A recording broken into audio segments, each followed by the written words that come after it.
Hello and welcome to Geek Addicts, the pop culture podcast. My name is Matt, and with me is NASCAR enthusiast Bill Barber. How you doing, Yes, Bill? good. I'm doing good. It's funny because I have an IndyCar hat on today, so it just makes it even funnier. Yeah, Um, I'm trying to mix it up every time I do it. Just keep it fun. it's better than me, where I don't even know what show I'm doing half the time. So, Well, at least you have an uh, excuse for that. Makes sense. sorry, and I started 3DO like a couple weeks ago, and I did the GNC intro, and I was like, "Fuck, what show am I even doing?" That's too funny. Uh, I do want to make a quick correction to something I said. I think it was 2 weeks ago. When I was going on my whole Taylor Swift rant, I was fucking up my units of measurement. It was I think 300,000 tons was the actual amount, like measurement I was going for. For some reason, I could not find the words that day. So that's all right. I'm sure the people that really cared probably stopped watching after listening after that anyway. So, yeah, whatever. It was uh, one of those things. It's yeah, like not like a weird thing. I am just I am still new to podcasting, so I do listen to our episodes every week just to kind of get an idea of what I'm doing right, what I'm doing wrong, blah blah blah. And as soon as I heard that part, I was like, "Fuck!" I know exactly what I was trying to say now. yeah, no, I know that feeling. Like when I'll re-listen to like a few of these every now and then, and I'll hear my something I said of like, why did I say that? Like, uh, Yeah, it happens. So, what have you been up to throughout the week?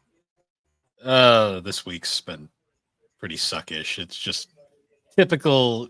The company I work for is like really poorly ran. Like they were like freaking out that they were behind. Like we were backed up on work, and then we actually looked at it and we were not even close to being backed up. They're just Mm. overreacting to everything. Typical stuff like that. Yeah, I deal with that kind of shit on a daily basis in my work. We had employee appreciation day today, Oh, we did and too. it must be a national thing. It must Um, be. and the funniest part is someone was like, "Hey, it's Employee Appreciation Day," and I just like, across the shop let out a sarcastic "ha," and then everybody in the shop just laughed. Our so all the managers got bonuses. We got ice cream sandwiches. Oh, good. Yeah, that I forgot That's to about grab right. when I left, so I didn't get an ice cream Bummer. sandwich. Bummer. Well, because they were in the freezer, and I'm like, I'm not gonna grab one now; it's gonna melt. So I'm like, I'll grab one when I leave. And then the second 3 o'clock hit, I'm like, fuck it, I'm out, and I just left. And I'm like, I got halfway up the street, I'm like, yeah, I didn't want one that badly, anyways. They're not that expensive anyway. No, they bought the. I know the exact brand they bought because I see them at the grocery store all the time. I bet. I made some decent progress this week with some of my nerd stuff. I'm a stone's throw away from finishing Final Fantasy 2. Nice. I just beat the like Dark Emperor guy, and then I don't remember the name, but Maria's brother in the game just took the Dark Emperor throne. So now I got to go kick his ass, and then I'm pretty sure the game is done after that. Nice. Um, let's see, I caught up to the dub for that new Kenshin remake, Oh, nice. and it's pretty good. I've enjoyed it a lot. Is it like It's pretty much an accurate manga telling, right? From what I haven't read too much of the manga. I've only read the first couple of chapters. But from what I can tell, it definitely is. I've definitely noticed a lot of differences between the old anime. Um, like the whole, I don't know if you remember Raijuta, the Mhm. big dude who had like the air pressure attack with his sword. Who would like Yeah. he was like training the kid. Yeah, that Yeah. that whole thing, like that still happened, but it played out a little differently. Ultimately, pretty much ended the same way, but I um, know like pretty much all the filler was cut out pretty much. mhm. I mean, obviously, like the animation quality and the quality of the acting was significantly better. Although a lot of the characters, I like the older voices, and Like Richard Castano is just like that's just Kenshin's voice. yeah, I mean, I don't mind the change in Kaoru because her voice is kind of annoying in the original. Well, to And be fair, her voice actress couldn't really do the voice anymore because she's so much older now. Like yeah, she's playing Comey's mom now, so mm, which yeah. is So I hilarious to mean, me in hindsight. she definitely improved as an actress over time, but the original Kenshin dub wasn't exactly impressive. No. Um, but I'm not 100. I didn't look into it, but I'm pretty sure the kid or whoever I say kid, the person who played Yahiko in this new version, I'm pretty sure is the voice of Boruto. I I'm not sure because that's one of the few voices that's unconfirmed. Mm, Because the theory is it's also the what's her name? It's a lot of people theorize it's the lady that played Toa and Yashahime. mm, Um, she was also in Kill la Kill. She was the main character in Kill la Kill. I gotcha. It sounded very Boruto to me, so I'm pretty sure it's the actress who plays Yeah, Boruto. I think it's a girl, right? it is. I'm forgetting her name. It's one of the. They're both the believed the theorized actors. Both of the theorized actresses are female. Mm-hmm. And I think the only other voice that I'm having trouble getting used to is Sanosuke. I don't know what it is. It's just the voice in the Media Blasters dub just fits with him so much better, in my Oh, opinion. Lex Lang, yeah. Mm-hmm. Yeah, he's Neocortex now. Yeah, it's so weird. Um, and then I think my only other like kind of issue, not really super issue, but I feel like the music from the original just fit the tone of the show better with like the whole, the old school, it just Yeah, fit like like the era better. that like flute music that played pretty much all the time. Mm-hmm. Yeah, I And mean, they definitely didn't have to lay it on as thick, but I don't know, like that vibe just fit the show better to me. yeah, But I I mean, mean, and hmm? that and Freckles. You can't forget Freckles. Yeah, of course, Freckle has to be in there. But I mean, I know I sound like I'm being negative. The show is really good. It did a lot of things very well, and I am enjoying it. But it's kind of hard to shake off your opinions of old shows.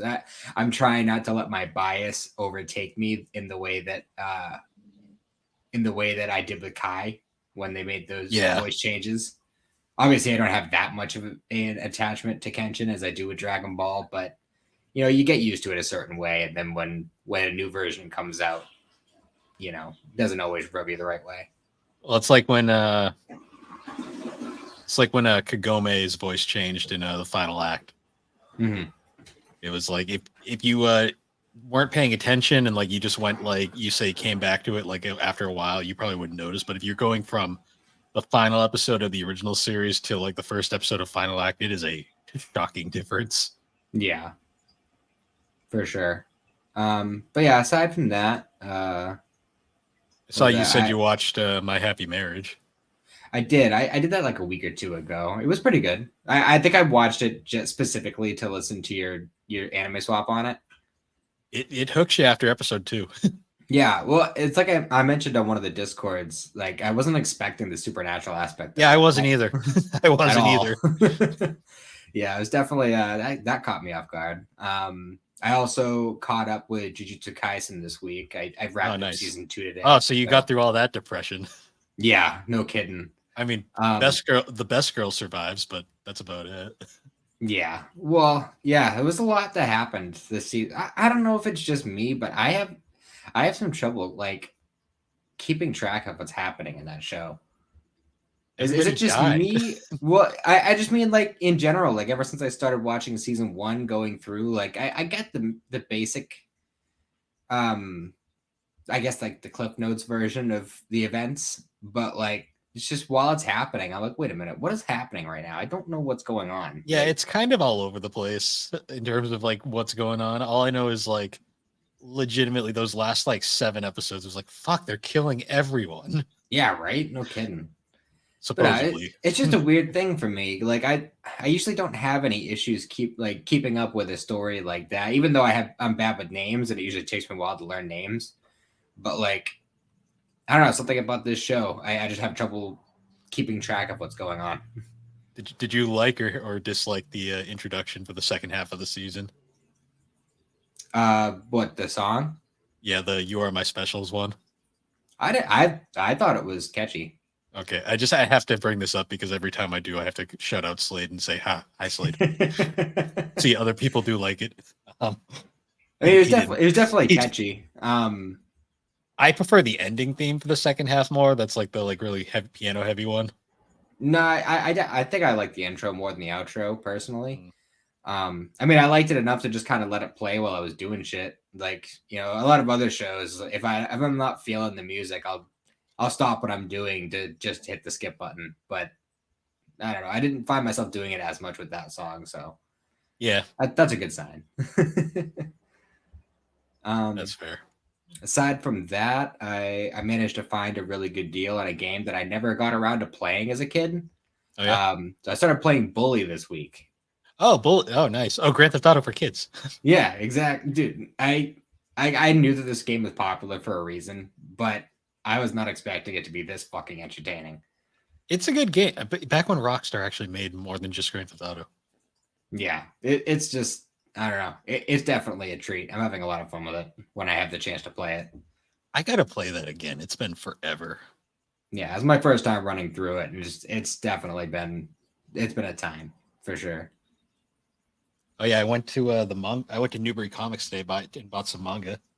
Oh yeah, Yeah, so they were doing their like one of their like buy one get one half off deals, and I wish I knew that before I checked out because I would have bought more.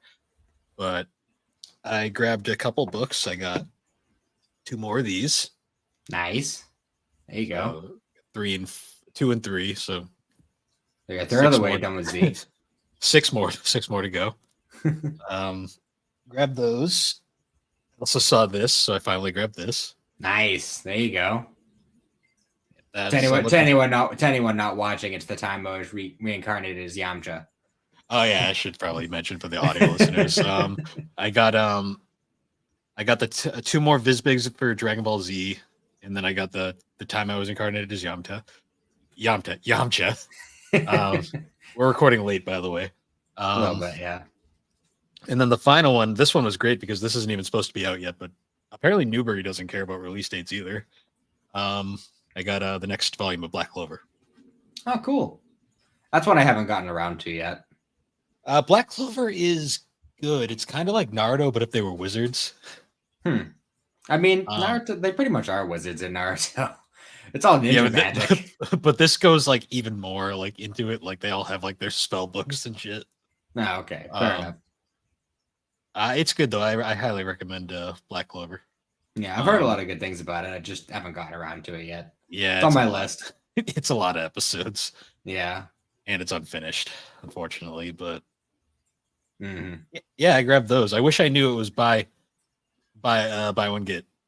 two get one half off. I would have bought probably more of the Bizbigs because they had all of them there.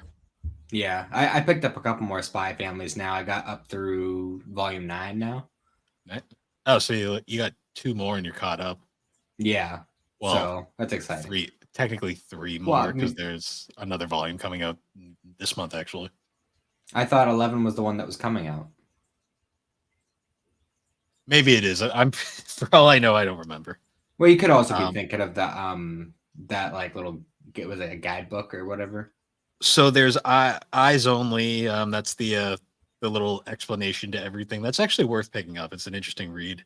Yeah, I was definitely going to just for the sake of completion because Spy Family is definitely a series that I like enough to want to collect all of that for. There's also Family Portrait, which is the novelization. Oh, interesting. I haven't read it yet, so I don't know how far it goes, but it was decent to pick up and just check out. Yeah, I might have to give that a try as well. I mean, I read enough books. It probably won't take me too long to read it. Oh yeah, volume 11 is the one that's coming out. So you got one more to get caught up, and then 11's the next one that comes out this month.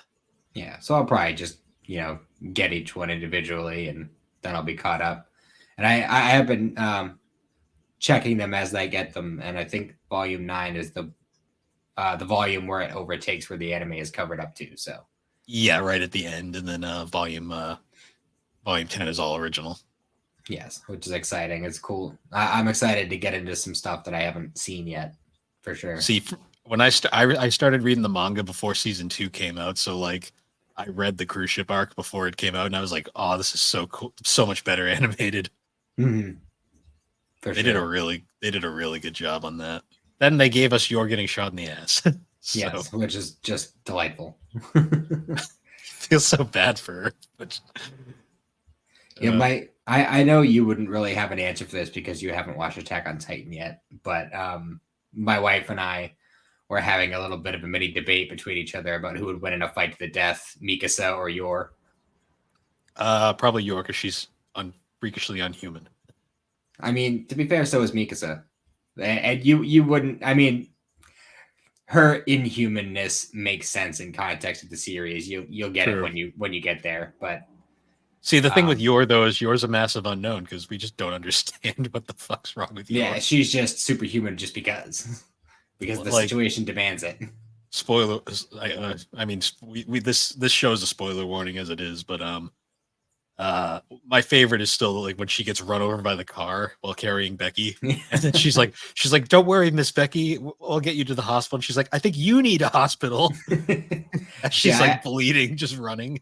I actually just watched that episode like a week or two ago because my son had just finished catching up on the show because I told him he had to catch up on the show so he can go to the movies with us when it comes out. So he took that real seriously and like binged the whole rest of the show in like a week. That whole episode's great just because it's filler. Like one of my favorite lines in the show is the don't commit adultery, Miss Blackwell. Yeah, It's like, that is too keep in funny. mind she's like 5 or Yeah. however old they are. Yeah, I think all the other kids are a little bit older than Anya, but yeah, I mean they're all pretty young. So Yeah, that's um, that is a great show. yeah, I'm amazed how much it's taken over since it came out. yeah, that's a show that I wasn't expecting to like as much as I ended up liking it. It definitely is right up my alley for sure. I still find it amazing that it was the author, like he was infamous for like all of his series that he would start would get canceled due to like lack of like no one was buying them. Mhm. So he did Spy Family as kind of like a writing exercise just to get through some like writer's block, and it ended up being the one that just blew up. Yeah. It's funny how that happens sometimes though. You know, it's one of those things where it's like you throw a rock at a pole and every time you're trying to hit it, you miss. And then as soon as you're not trying, you hit it dead on. Yeah. It's funny though, because he was kind of like he didn't write it seriously. Now it's like the one that's stuck, and he kind of has to like keep sticking with it. Now it's his moneymaker, you know. Well, it's like at the same time, it's like everyone knows like he has to have the ending be satisfying because like if he doesn't, like people are gonna riot. Oh yeah, it's too big at this point. Hmm. Wouldn't get away with it now. Yeah, that is true. But yeah, I think we should probably get into our topic now for this episode. Yeah, I think this is our longest cold open. Uh, other tthan I guess like the first episode because we went on pretty long for that one, but That's true. yeah. So for this episode, we're decided to we're gonna do something a little different this time. Really digging into that pop culture aspect of the show. We're gonna be talking about our favorite movies and films. Yes.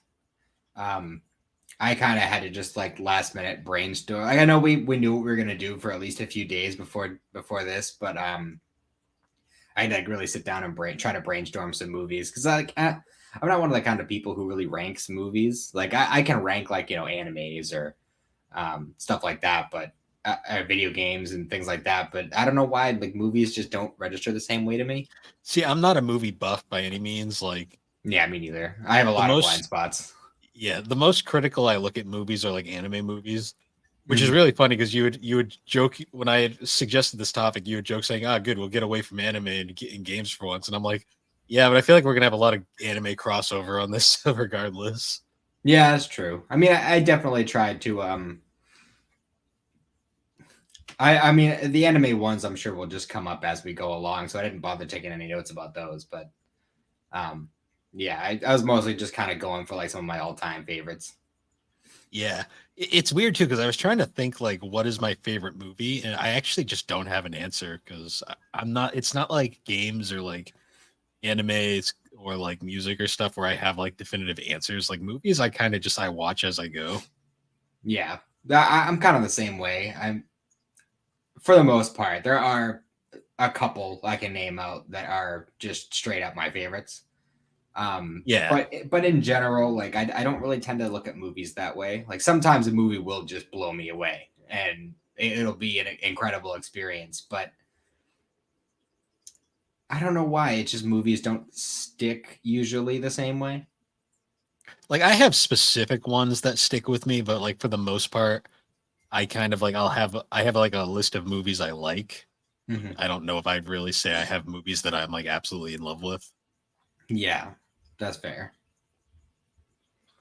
Um, So, how would you want to start this?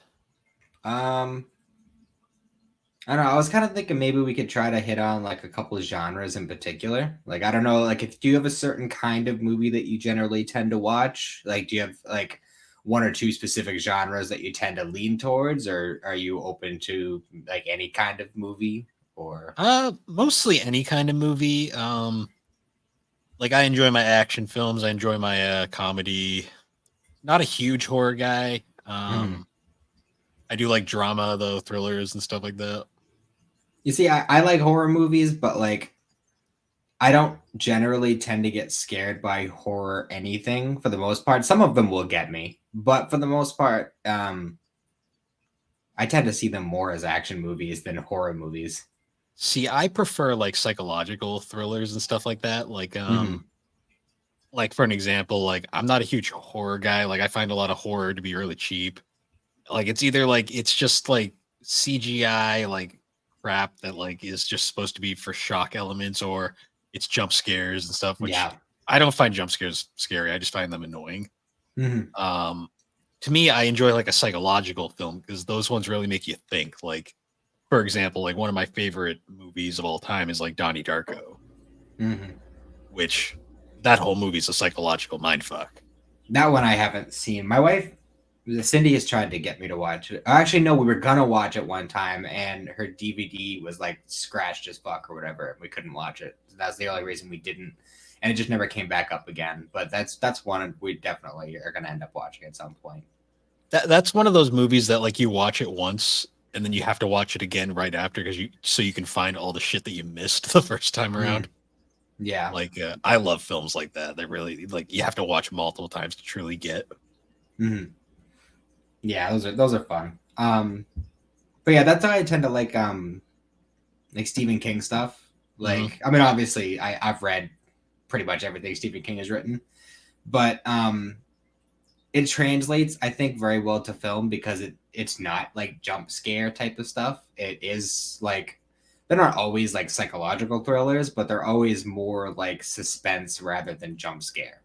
Mm. And that's definitely what I tend to like, with some exceptions. Like some things like the newer It movies and stuff will have a few jump scares in there, but for the most part, it generally tends to stick to, um, the build up, Yeah. the slow Like burn. another psychological movie that like I really stuck with me for years is like Requiem for a Dream. Mhm.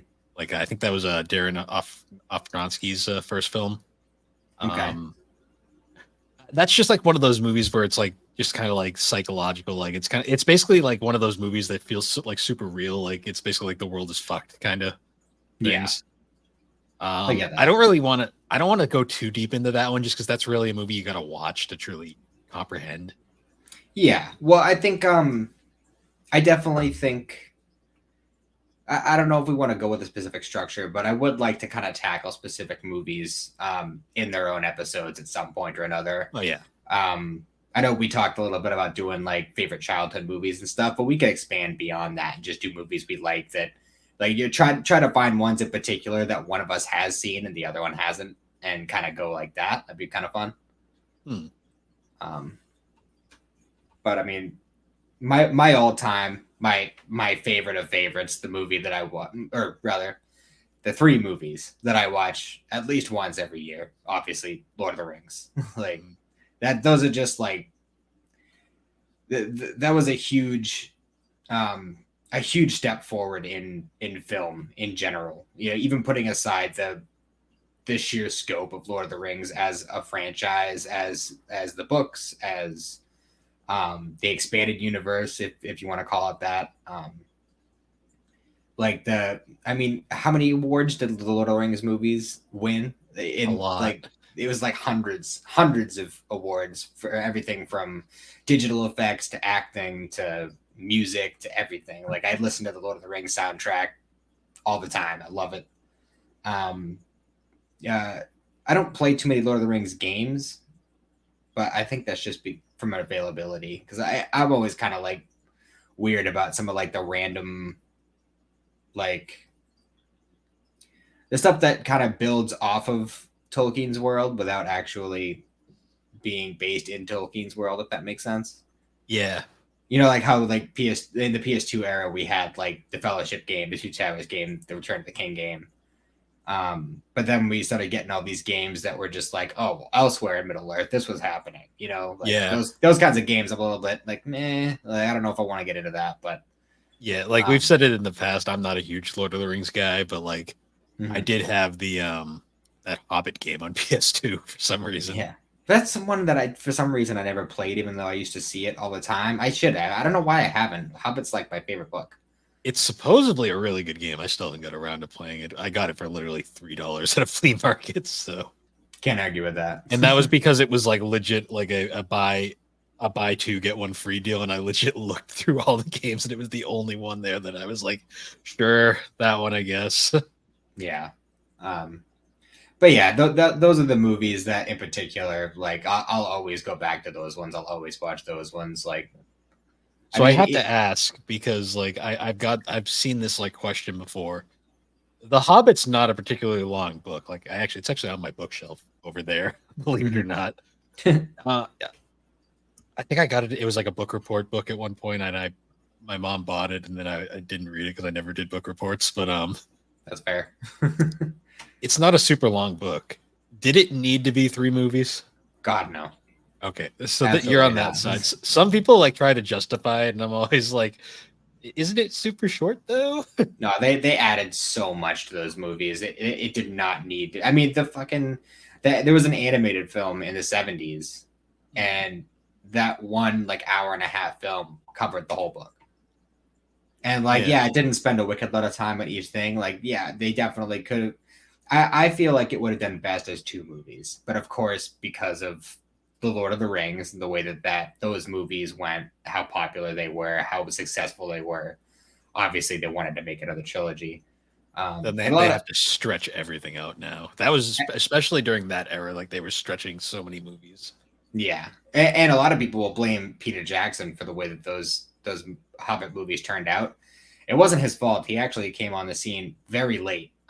Somebody else, I don't remember who, but somebody else actually set everything in motion with those movies. Everything from the scripts to everything with that.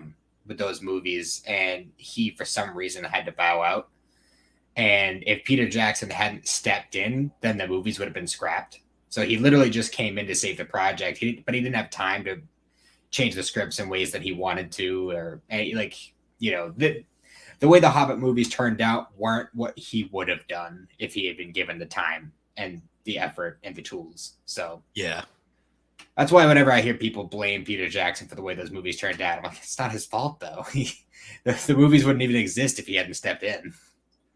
But yeah, there's definitely this. I mean, there were some things about the Hobbit movies that I did like. I did like that they took some of the stuff from like the expanded, like the more like background information that you only find out from like the appendices of Lord of the Rings and the Silmarillion and stuff. So it was kind of cool that they added some of that stuff, but then there was some really weird random shit that they added for no reason that had no business being there. yeah. I mean, I believe I swear it was all just to stretch these movies out because like there was like there was like this period of time where it was like every movie was being cut in two for no reason. Mm-hmm. Like the Harry Potter like Deathly Hallows was like 2 parts for no reason. Well, that one kind of makes sense to me. I mean, I've read all the books. I grew up with them, and the 7th book is very dense. There's a lot going on, and they would have had to seriously abridge it if they wanted to make it one movie. So I that particular one, I understand why they cut it in two. Well, that See, was the that's one that started that. I believe like Harry Potter did it first, and then like every other studio was like, "Shit, we got to split our movies in two." Because fucking they did it with Twilight, they did it with the Hunger Hunger Games. Yeah, Games. the Hunger Games Two, one was the one that I thought was kind of annoying. That was unnecessary. I've never seen those films, but I do know my Alex and our mother. They went to go see. They went to go see those films, and I remember my mom's reaction when she came out. She was like, "It just kind of ended, like, and it was like very abrupt." Yeah, I mean that's kind of how the books are too. Though I wasn't happy with the way those books ended, and honestly, Yeah. like I loved those books when I first read them in high school, the Hunger Games books, and I came back to them actually when we were working at Richards. I went back to them just to see, kind of just like a revisit, like see how I liked them, and I hated them after like when I read See, them again. my favorite was like everyone was like, "They're so original." I'm like, "It's just battle royale. Yeah, It's just battle royale." I mean the whole concept of throwing a bunch of kids in a death match together isn't new. No, battle royale did it first, and now Squid Games has done it again. I mean, fucking name any fucking shonen anime. I It's know. done it. It's done it. It's Yeah, tuning exams, hunter exams, like it's yeah. happened plenty of times. I love when people are like, "It's so original." It's like, no, it's not. Like I mean, nothing's it original. was a fun idea, and I liked the concept of it. I think the problem for me though is I just don't like the main character, and that can ruin a series for you. See, I hate things that are super popular, as I've learned recently, and those were so popular, I just had no interest. That's fair.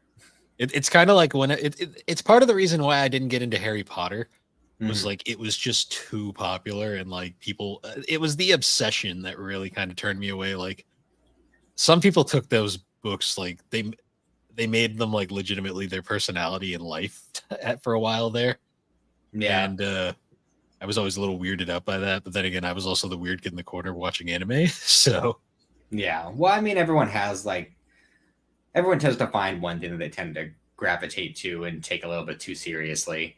mm, Um, I mean, I did the same thing with Dragon Ball when I was a kid, and true. you know, I we just we remember all, Harry we Potter all was broke like our a big bases. one at the time. Yeah, well, I don't know how I would have gone with Harry Potter if I didn't spend so much time at my cousin's house. Because a lot of the Yeah. movies and stuff that I watched as a kid, I watched just because I happened to be over there, and that's how I watched the first two Harry Potter movies for the first time. And because they were just on, I watched it naturally, and I ended up really liking them. Um, and I think by that point, I was starting to get into reading, which actually, The Hobbit, and Lord of the Rings was like a big thing why I ended up getting into reading in the first place because my uncle had gotten me these like books on tape, back when audiobooks came on cassettes. Anybody remember Yeah. that? Yeah. Good And times. whenever I was grounded, I would just listen to those tapes over and over again, and I just fucking loved the stories so much that I ended up going out and getting the book for The Hobbit, and I read that dozens of times, and then I just went from there. I got into the Harry Potter movies, so I started reading the Harry Potter books, and it just went on from You that know point. a film based off of a book that I really wish did better but didn't quite do as probably as well as they hoped. What's Do you that? remember the live action series of Unfortunate Events movie? Yes, that's actually I intended to bring that one up because I watched that one a lot as a kid. That movie honestly I think has held up way better than people probably remember. Like Oh yeah, that's one of those Jim Carrey movies where he just fucking steals the show the entire time. he really did. And while I'll say like to the point where I had no idea how anyone was going to follow that up when Netflix announced that series. And I will say I was pleasantly surprised with how that series turned out. Neil Both because Patrick Harris was a decent Count Olaf, but like I just couldn't think of anyone but Jim Carrey. Jim Carrey just brings it. He like full force. Like he brings the weirdness of the character. He brings like the darkness of the character. Just Jim Carrey has a lot more acting chops that a lot of people tend to give him credit for. Well, it's like the Sonic movie. Like people were like, even when before like they fixed it and made it actually good, like when it looked like an absolute dumpster fire, There was people that were gonna watch it just because Jim Carrey was there. Yeah, and they pulled some big names for that movie. Fucking Meryl Streep was in that movie. Mm. Like, The only thing that bothered me about that movie, going back to it, was they kind of changed the order of the books a little bit. yeah, they mixed some stuff up, and that Well, I they think that was part of the reason why we never got any more. yeah, because they cut the ending of the first book and then they put it at the end of the film because the whole like play thing and fake marriage that happens at the end of the first book, Yeah, but they put it at the end of the third of the movie because they did the first three books in the film, like see in like this kind of sequential order. The Mhm. problem is though they kind of that it honestly was a really good ending, like for the film overall. So they kind of stuck it at the end, even Yeah, though everything had already happened. yeah. But I liked how they handled his character in that movie, where at the point where the wedding should have happened, when he like parks them on the railroad tracks, and he's just like, oh, it sure would be a shame if they died and left me all their money. Like, and then what's his face shows up, and he's like, no, you wouldn't have gotten the money. He's like, wait, I wouldn't have gotten it. Like, it's just like they got to really played up like kind of his stupidity, and Yeah, he just played it so well. It was great. I loved it. I still think my favorite sequence in that film, because they really mastered those sets, was Mhm. how they handled the wide window and that whole house. Like that Yeah. house fucking gave me anxiety just looking at it. Oh yeah. I mean, even reading the books when I was a kid, like that shit gave me anxiety. And the fucking leeches. Yeah, the leeches were pretty bad. The Those, yeah, man. with their fucking massive teeth in the movie, and I was like, Yeah, they holy have fuck. fucking like 12,000 teeth per leech. Like what the shit? I just remember in the movie, like you see the house was creepy in the book, but like you didn't really get an idea of just how creepy it was. You see it in the movie; it's legit on like these little tiny wooden pegs, and it's like how? Just Yeah, like how does that work? doesn't make any sense. And And that's the one of scene those where it things. inevitably collapses is fucking horrifying. Oh, for sure. And I love how freaking like what's her face? The I forget the character name. Meryl Streep was doing the whole thing about like, oh, I never use doorknobs. I'm afraid that one of them will burst into a million pieces. One of those pieces will hit my eye. And then like later on in the movie, like something happens, like a blowtorch or something hits one of the doorknobs and it fucking explodes. Yeah. It's like Well, you gotta be also shitting me.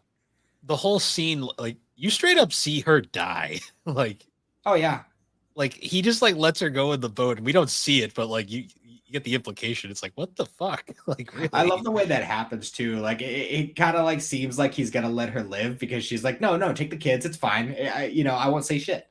And then it kind of seems like he's gonna let her go, and then she corrects his grammar, and he's like, you know what, bitch, you're gone. I'm done with you Yeah, I was like, Jesus, like what an asshole.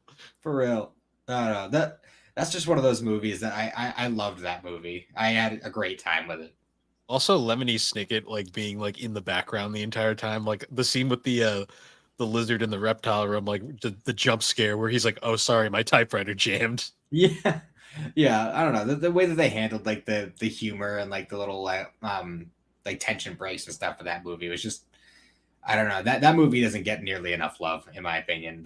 I That don't get was why people didn't like it. It's a really faithful adaptation, honestly, for the most part. yeah. I think maybe it's because the diehards really wanted to see like the later. I mean, I was part of it, kind of in that camp too, where a lot of the diehards wanted to see the stuff that happens later on. But Yeah, the way that they set it up, there was no way it was ever going to happen. I found all of my books for that series, by the way. Like when I was going through storage, I have a bunch of them still. I gotta like see if I'm missing any of them because they're kind of cool. I think I'm missing like two of them. Like I think I'm missing like 11 and 12 or something, or 10 and Yeah. 11. I'm not sure which, but I have most of them. I haven't read them in a long Um, time though. I do remember that Tim Curry narrated the books on the audiobooks, Tim which Curry is makes some perfect. really bizarre appearances in some films. Yep, for sure. I still can't get over like some of his voice work, like roles. Like he's Nigel Thornberry, isn't he? Hmm. Yeah, like that's like the voice I think of when I think Tim Curry. Yeah. I Um, remember seeing like a meme or something and being like you could tell a whole lot about a person by what they remember Tim Curry from before anything else. yeah, Um, He was for, almost the for Joker. I mean, that would make sense. He was almost the Joker in the animated series, but it was his portrayal was considered like too terrifying. So they brought in Mark Hamill instead, who gave the iconic performance. But I've always been curious of what Tim Curry's sounded like. I mean, have you seen the It miniseries? I mean, yeah. It'd probably be something along those lines. It's just one psycho clown to another. Yeah. Honestly. But Yeah, that was a great adaptation. I was trying to think. I had another one that just popped in my head, but I just lost it. another one that I think had a lot of potential, and I'm really upset that it didn't do as well as I wanted it to, or continue into the later books, was the Inkheart movie. I don't know if you ever saw that one. I didn't see it, but I remember it. Yeah, I read those books when I was a kid, and I loved those books. And it's the ones that I never really hear anybody talk about, but they made a movie out of the first one with Brendan Fraser as the lead. Brendan Fraser, I swear, is in like every movie that failed. Yeah, which is upsetting because I like Brendan Fraser. But Yeah, he's a really good actor. He just had some really bad films, which sucks. They wasn't even his fault. But yeah, that movie had a lot of potential. There's a lot of really cool stuff about it. I don't think the movie did horrible, like as far as adapting the events of the books and stuff. I just wish it had continued because the second and third books, in my personal opinion, I like way more than the first book because the whole concept of those books is basically the guy Brendan Fraser plays has this ability where if he reads a book out loud, he can pull things out of the book. And but it's like an equivalent exchange type of thing where if he pulls something out, something also goes in. So he was reading out loud to his family one day, and his wife and their two cats went in, and two villains and I guess an anti-hero came out. And that kind of like set up the whole events of the first book. And then the second and third book take place in the book that the villains came from because they read themselves into the book. So it's like a much more fantasy type setting, but they're from the real. It's kind of an isekai. Okay.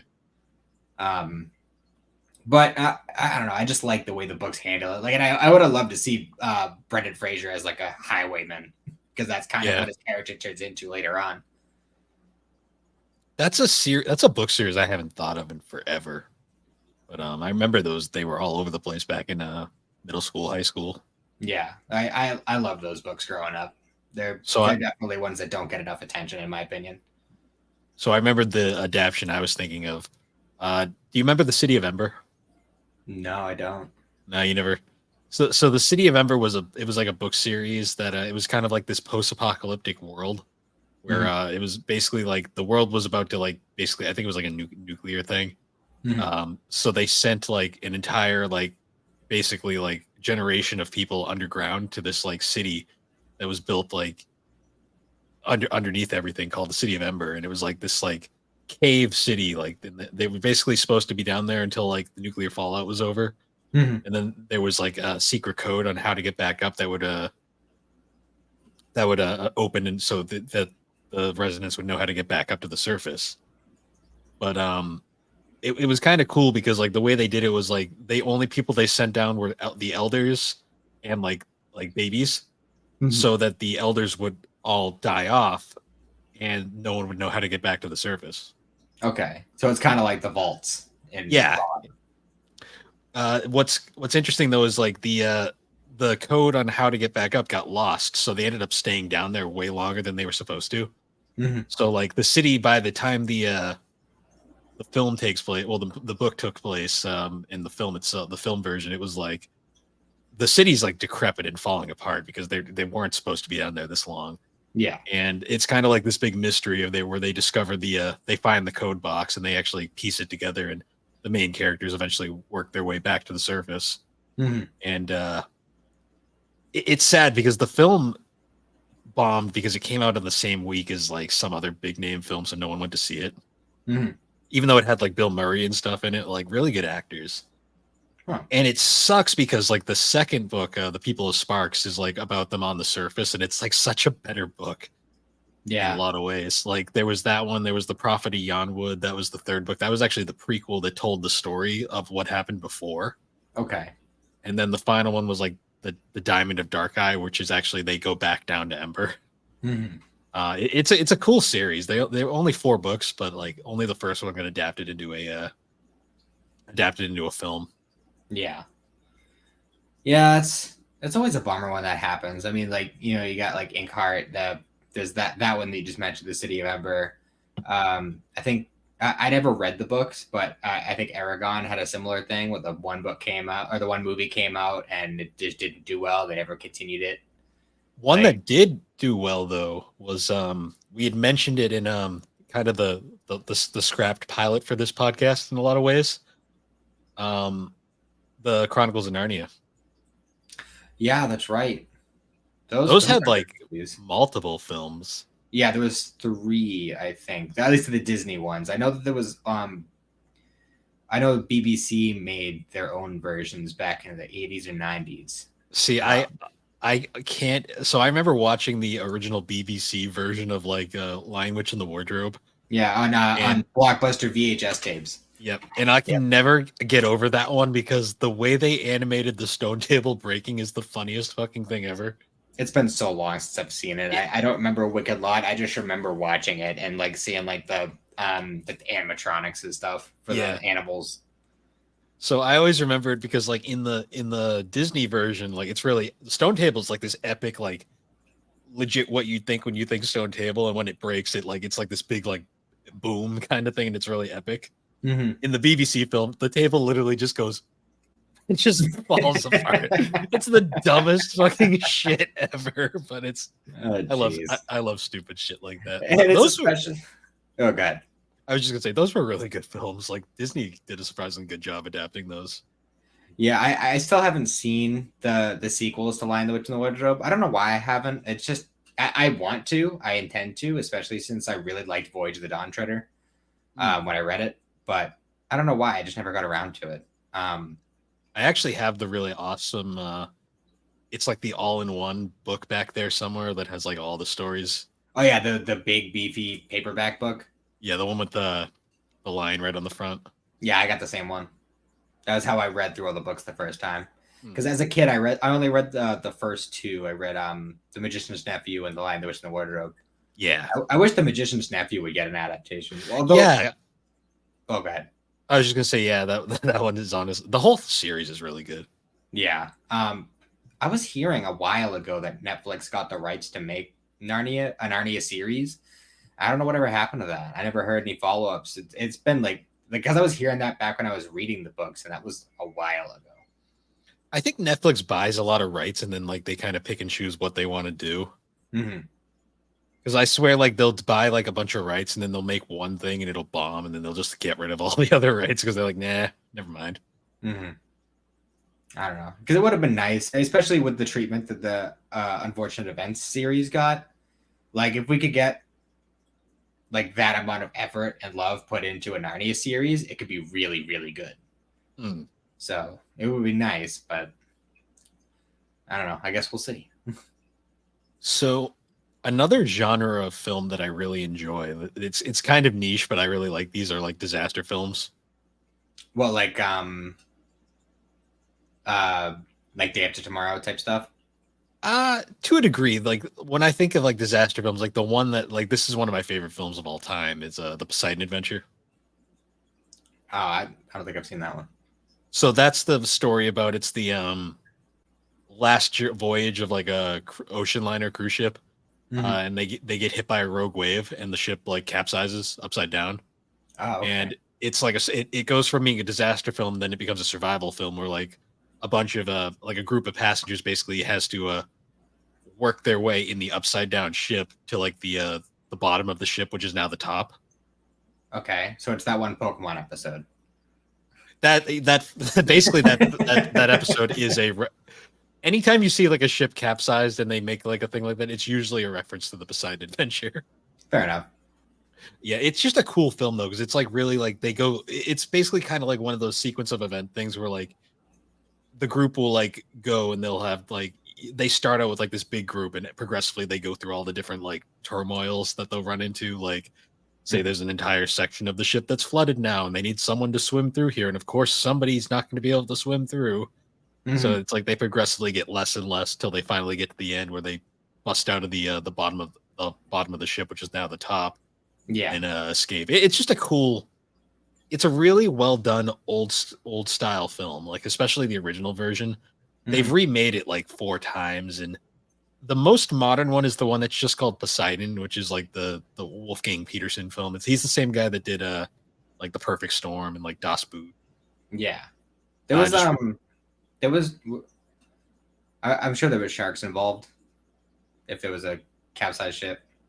um so they were never out in the open sea, so we really never had any sharks.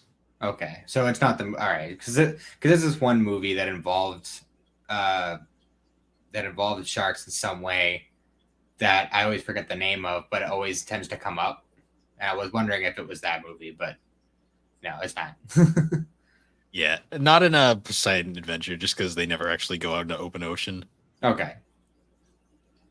Um. Yeah, I don't really do a whole lot of um like ocean based movies. I realize to my Like that's one of the few that I have because like I'm not a huge fan of like Titanic. Um, Mhm. I that mean, film I kind of saw it years ago, but it's not one of my favorite movies by any means. see that film is hilarious to me because I saw it as a the first time I saw Titanic was see that film came out in '97. Hmm.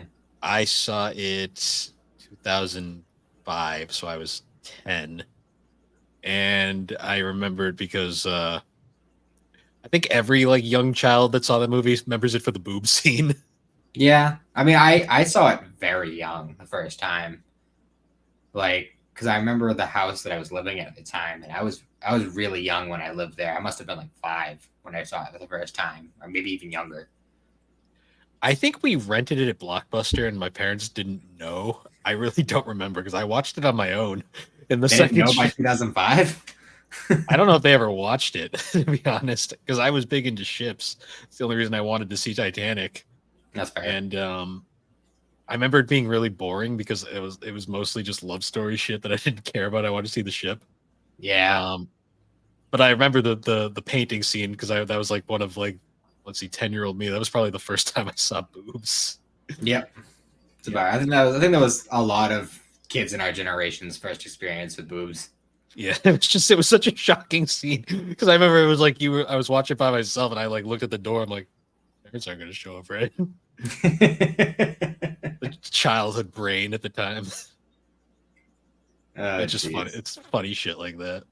Yeah, that's that's funny. Um, so are there any so I know you said you're not crazy about like horror movies. You generally tend to more like suspense. Are there any in particular that you do remember liking a lot? Um, Like whether it was just like a straight up horror movie or it just had horror elements or so if it I was like a like more. Hmm? I like the paranormal activity movies just because they were unique. Mm-hmm. At least when they first started. Yeah, I only watched the first three. I stopped after the third one. That's fair. Um, because I I, lost interest by that point. But I think Cindy and I binged through all of them a couple years ago. well, the formula is only so unique. Like the first couple times, then you're like, yeah, this is the same shit every Yeah. time. Well, eventually, the way that when they kept making the movies, it ended up becoming like they had like a story going on in the background that ties back to the first couple movies. Yeah, So, I mean, watching them all back to back like that over like a week, it it makes those later movies a little bit more likable yeah. because of the way they tie Uh, together. I like that idea, like the whole like kind of like found footage style of like film making. Mhm. That feels more real to me than like the super dramatic shit that like feels fake as shit. Yeah, for sure. Then like there's just something like there's a scene in the third film that like I remember I always thought was really good at like it's a jump scare that's effective in my opinion, where it's like the camera's like kind of swiveling back and forth, and like it just keeps going back, and then at one point it cuts, then there's a light bulb, it just explodes, and it's like what? Yeah. Like the shit like that, or like the scene where like all like the stuff in the kitchen vanishes, and then it Mhm. just reappears everywhere, and then Yeah, that's when when it's they all like hanging from the ceiling and then it just yeah drops. Yeah. yeah That was there's just wild. stuff like that. Like that is like good like jump scare where like it actually is like effective. Hmm. It's For not sure. just like the worst jump scares are the ones where you're expecting them and you're just like, all right, when's it gonna come? And then it's like, okay, that was dumb. Thank Mhm. you. Yeah, so I only, at least out of the ones that I took particular note of, I only put like a couple of like, horror movies, so to speak. But one of the ones I put on, I don't know if you've seen it, but Doctor Sleep. Nah, I've never seen that. No, it's the sequel to The Shining. Yeah, I probably haven't seen it. It's honestly, I know you think like, oh, it's a sequel to a classic 80s horror film. It's pretty much like, I mean, most people consider The Shining to be the definitive horror movie. The Shining. So I know there's like two camps. There's the ones that really enjoy the original version of The Shining, and then there's the people who prefer Stephen King's revision of it. Mhm. Which Um, is really the more book accurate version. See, Um, I'm 50-50 on it. I prefer the overall experience of the accurate one, but the original one is just such a great film. yeah, and honestly, the '90s one, it's just too long. It's like they needed to shorten that up. Like it's one Then thing with something like The Stand that makes sense to be 6 hours long because there's so many yeah, different characters that you're following, and they're going all the way across America, and there's all sorts of traveling and different like character interactions. The Shining is just three people. It's yeah. three people through the whole thing, so Like it's a little bit different. I get why people probably prefer the more accurate one, but like Jack Nicholson just fucking steals that role like so well. Yeah. Although I do like Steven Weber as an actor a lot. And he actually narrates the It audiobook. It's a Oh, does he? fucking phenomenal job with that. Um, but going back to Doctor Sleep, I know a lot of people will say like generally like a sequel to a 30-year-old classic is generally never going to work. This is one of those few exceptions where this is honestly a true piece of art. It does everything right that you would want. And yes, it is based off of the sequel book that Stephen King wrote. But the writer director of this movie, Mike Flanagan, Mm. who's a fucking genius when it comes to horror movies and horror series and stuff. Um, he did such a good job of making it an adaptation of the book, the Doctor Sleep book, but also making it a sequel to the Shining movie. And he Yeah. found a way to make that work. And the acting is fantastic, the effects are fantastic, and the horror of that movie isn't like it's not just jump scares. There is like significant suspense. There is one part that is particularly hard to watch if you're a parent because the whole movie revolves around essentially psychic vampires that kidnap kids with The Shining. Ah, So, and yeah, a part of their whole thing is that they like feed on The Shining itself to stay young and powerful. Um, and the way that they refine the Shining power to make it more effective is by torture. So there's a very hard to watch scene in there. Um, but overall, just it does such a good job of depicting Danny Torrance as an adult, him going through his own struggles with alcoholism, going through the same motions that his father went through, facing those demons and overcoming them in a way his father couldn't. Like, there's so many different aspects to this movie that he takes to a whole nother level that even the book didn't go to. And it's just so well done. I'll always remember the Simpsons adaptation of it too. Oh, yeah, the Shinning. Yeah. No TV and no beer make Homer something something. I think one of my favorites was the South Park version of it. Where South Park did it what pretty was it? good Was too. a Randy bought like the last blockbuster? Yeah. Like the blockbuster was like the Overlook. and he's just like frozen outside in like the Jack Nicholson pose. Yeah. It's just like, we're going to McDonald's. Do anything? Just chicken nuggets, and French fries. Yeah, that was a good one. Yeah, it was pretty great. So speaking of comedy, like comedy films are a interesting one to me because like it's either legitimately a funny thing or it's like dumb humor, which is just kind of bad. Yeah, but I mean, I find things to like about both personally. Yeah. So when I think of like classic comedy films, like one of my favorites of all time is The Blues Brothers. See, that's another one of my blind spots. It's one I've been hearing about for decades, but never got around to watching. The Blues Brothers it's just such a fun story about like a whole like getting the band back together kind of thing because they need to make money to save this orphanage. And there's like so many great songs throughout the film. Like it's great if you're a music buff. And just like some of like the humor is like hilarious. Like at one point, like one of the Blues Brothers, he has like an ex-wife who's like just following them the entire time, played by Carrie Fisher. And like she blows up an entire train station just because they were living there, and then they just like climb out of the rubble and they're like, "The hell happened?" That's silly as shit. Yeah, like I didn't even know that was a comedy movie. I mean, it's mostly a music film, like action adventure kind of film, but there's like so much comedic like value to it. Yeah, that's like fair.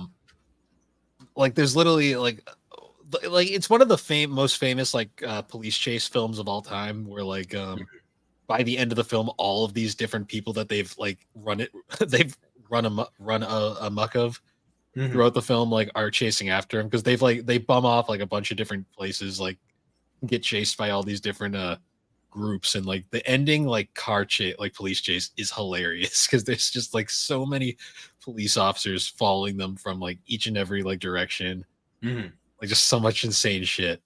Yeah. There's at one point where they drive through a mall and they're just like commenting on all the stores like that they're driving through.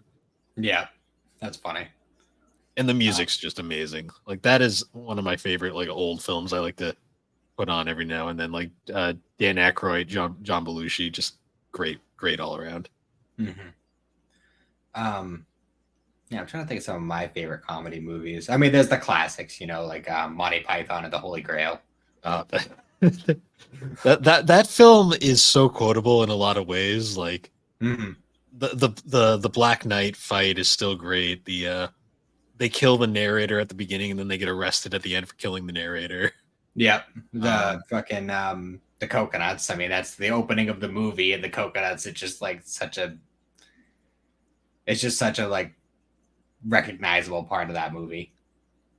Young old lady, man. It's like man. Sorry. It's like, bring out your dead. It's like, I'm not quite dead yet. He's like, oh no, he's about to die. Don't worry. It's like, can you please take him? It's like, I really shouldn't. He's like, could you please do something? He's like, look the other way. And he just fucking like breaks his neck. And he's like, there you go. And he's like, all right. It's like, really help, I'm being repressed. Yeah. help, I'm being repressed. The whole the Camelot thing with like the Knights of the Round Table, and it's like, no, on second thought, let's not go to Camelot. It is a silly place. It's a silly place. Stop that groveling. I can't stand it when people grovel. I need to show that movie to Xander. I've been wanting to watch that with him for so long. It's overdue. The first castle burned to the ground, fell into the swamp. The second castle fell on fire, exploded, and fell into the swamp. The third castle, well, that one stayed. And that's why we call this Swamp Castle or some shit. Yeah, that's too funny. Or the scene with the guard out front and Sir Lancelot is just like running towards the screen, but he keeps like it keeps replaying the scene over and over. And then it just cuts to him. He just kills him. And He's just there. She's got huge tracts of land. The tale of Sir Robin, bravely bold Sir Robin. He forged for Camelot. He was not afraid to die. Oh, brave Sir Robin. Yeah. Oh man, I get that's one of those movies that I just have to watch every now and then. It's been too long, for sure. Like what is your favorite color? Blue. Oh, go on across. The next one. It's like, what is the capital of Assyria? I don't know that. Fucking no. And then my favorite one is like, what is your favorite color? Blue. No, wait. I gotta even fuck up that one. And then it's like, what is the airspeed velocity of an unladen swallow? An African or European swallow? Well, I don't know that. And then he gets launched into the ravine. Oh my god, it's just that comedy was just in a different place back then. They just really nailed it. Especially British comedy, because it was so different. Like, It's so bizarre. Another one of the Monty Python films was like The Life of Brian. And like, Mhm. Life of Brian has like one of my favorite like what the fuck scenes in it, because there's like literally a scene where like Brian like falls and gets like picked up by aliens, and then there's just like this whole scene with aliens, and then they drop him off exactly where he was, and then they crash, and it's like completely in the middle of the film, and then they never acknowledge it again, and it's like, what? God, one of the other, I think one of the only other Monty Python movies I watched was The Meaning of Life. Meaning of Life's the other one. That one was hilarious. I think I rented it from the library actually. Well, I mean, the library. That's all based off of the Flying Circus show itself, which in its own right was like hilarious. Yeah, I need to watch more Monty Python, because that's I don't know, there's something about that particular style of comedy that just tickles me in a way that nothing else does. My favorite is like there's one skit where it's like they're doing like the track and field stuff, and it's like it's the marathon for people with no sense of direction, and then the gun goes off and they all run in different directions. There's the marathon for the deaf, and the gun fires off and none of them run. Mm.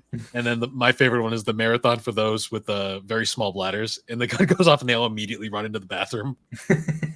And then they cut to it later, and it's like showing them running down the trail, and then they keep running into the woods every 5 seconds to pee before coming back out. That's too funny. Just like stupid shit like that. That's just funny. Yeah.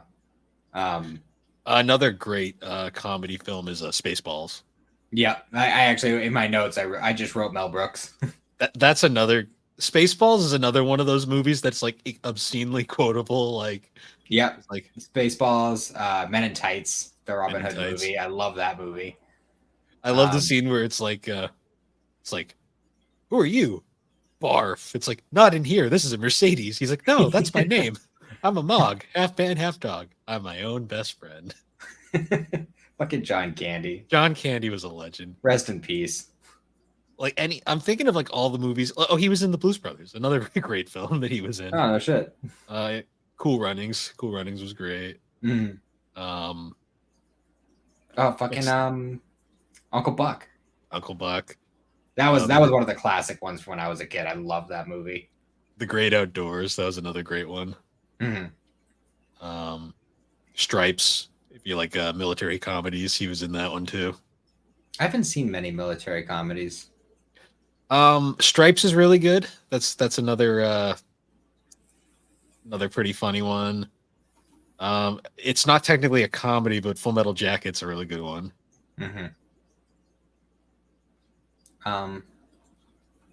Yeah, I'm trying to think. So obviously, being in the generation that we grew up in, there are 3 actors in particular. One of them we've already mentioned, that were very big during the 90s and early 2000s, and just about everybody from our generation has seen at least a few movies from each of these people. Them being Adam Sandler, Jim Carrey, and Michael Myers. Are there any in particular that stand out to you? Any that you liked in particular, or do these actors just drive you nuts? Well, Adam Sandler is an interesting one to me because, his movies are hit or miss. Well, his early films are all hits, like Happy Gilmore, like Billy Madison, those Big Daddy, Little Nicky. Yep. Even Mr. Deeds was pretty good. I liked Mr. Deeds. The Water was a little Boy. Bit like, yeah. Oh, The Water Boy. Yep, that's a classic. Like all his like old ones were really good. It was like right around when like 8 Crazy Nights came out. That's where he really started going downhill. You know, it's funny you mentioned that, because I don't know if I mentioned it on the podcast, but I finally finished watching the Alabasta arc of One Piece. And there's a villain in that arc who his gimmick is he's like one of those like extremely unproportionally huge, muscly tough guys. But his stupid joke gimmick is that he has a ridiculously high squeaky voice. Oh, so and he literally just sounds like Whitey from 8 Crazy Nights. That movie annoys the hell out of me because the animation is beautiful. Like I believe a lot of the animators who actually animated that film came from like the Iron Giant studio. You know, now that you say that, I definitely see it. They look very similar. Hmm. But the plot is so fucking dumb in that movie. It is, but it's I don't know. It's just one of those classics. Like it's like a classic Christmas movie. I love the songs because they're all hilariously bad. But Hmm. it, it it's actually not even a Christmas movie. It's a Hanukkah movie technically. True, but I mean, I see it as a Christmas movie. Yeah, me and Alex Personally, watched I don't that know for if New that Year. makes me uncultured or not, but Yeah, me and Alex watched that for New Year's this year because she found like a TikTok that had the bum bitty bitty song in it. hmm And she's like, "What the fuck is this?" I'm like, "Oh, you've never seen Eight Crazy Nights?" I'm like, "You gotta see Eight Crazy Nights."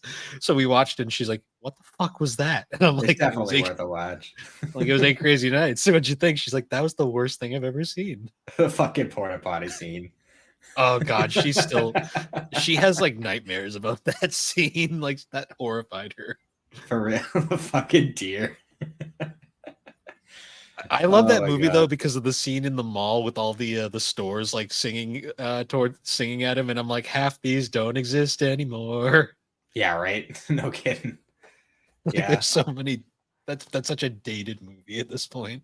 I mean, a lot of movies from that particular point in history are pretty dated because a lot of that stuff doesn't exist anymore. True.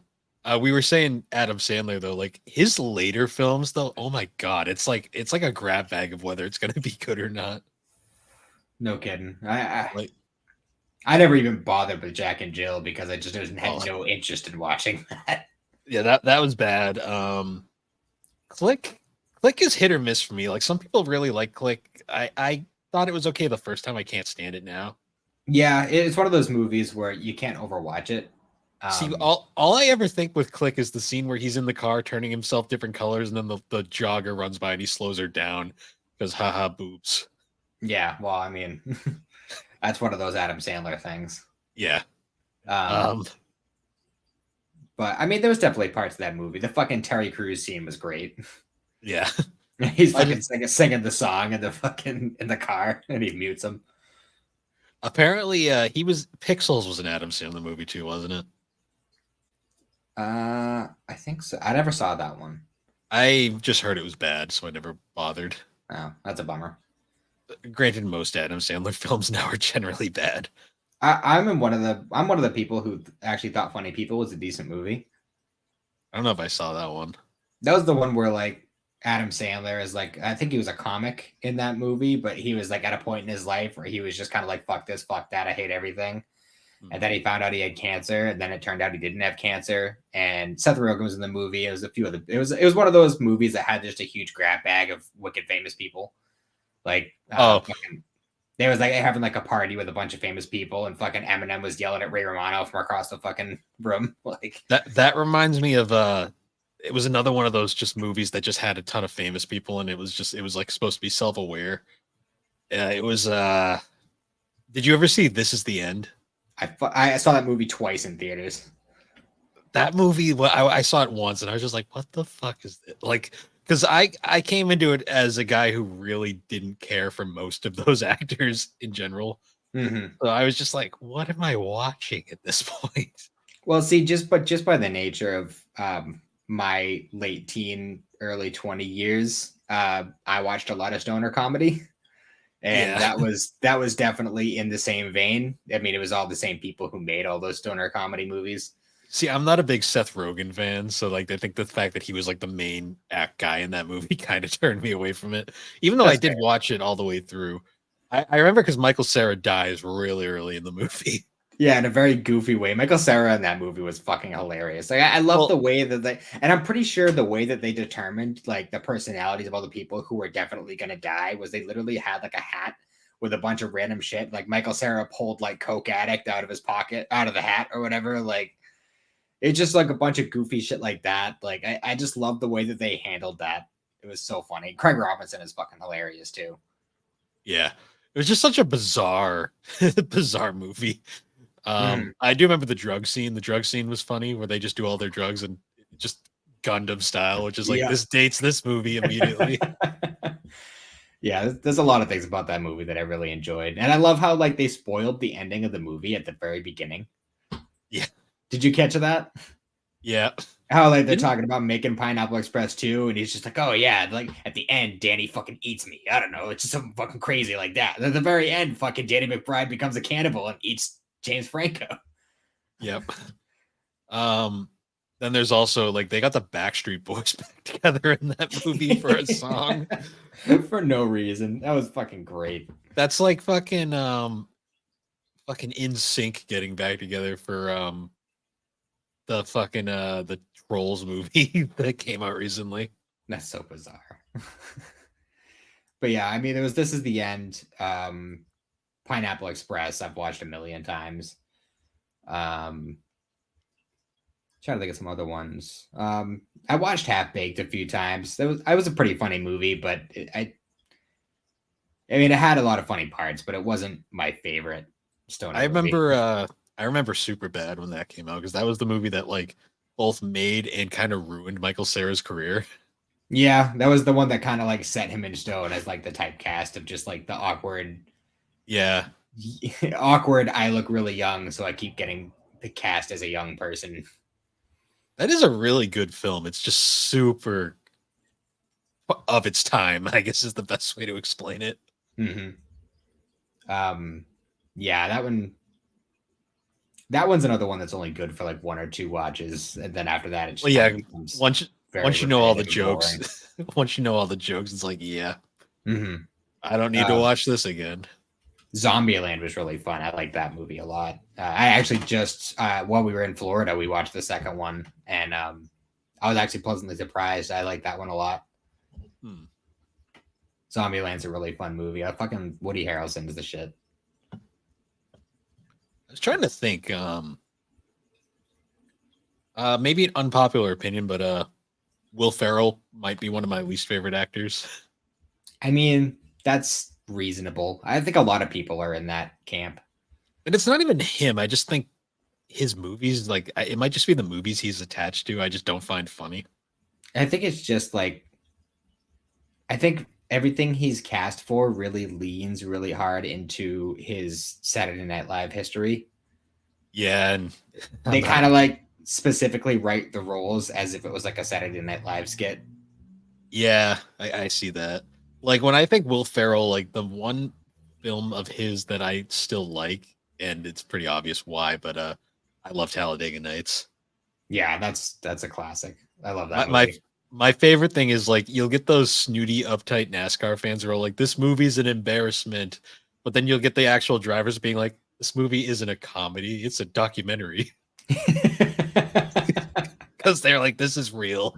That's like, hilarious. I mean, obviously it's fluffed up, but a lot of them are like, "Yeah, this is how we are." Yeah, that's fucking hilarious. My favorite part of that. My favorite part of that movie is like early on where he's like getting his first interview and he's like his hands just keep raising up. He's like, I don't know what to do with my hands. And they're like, that's one of my favorite jokes. Because I can see that actually happening. And like if you actually were like getting interviewed like that, you would know what to do.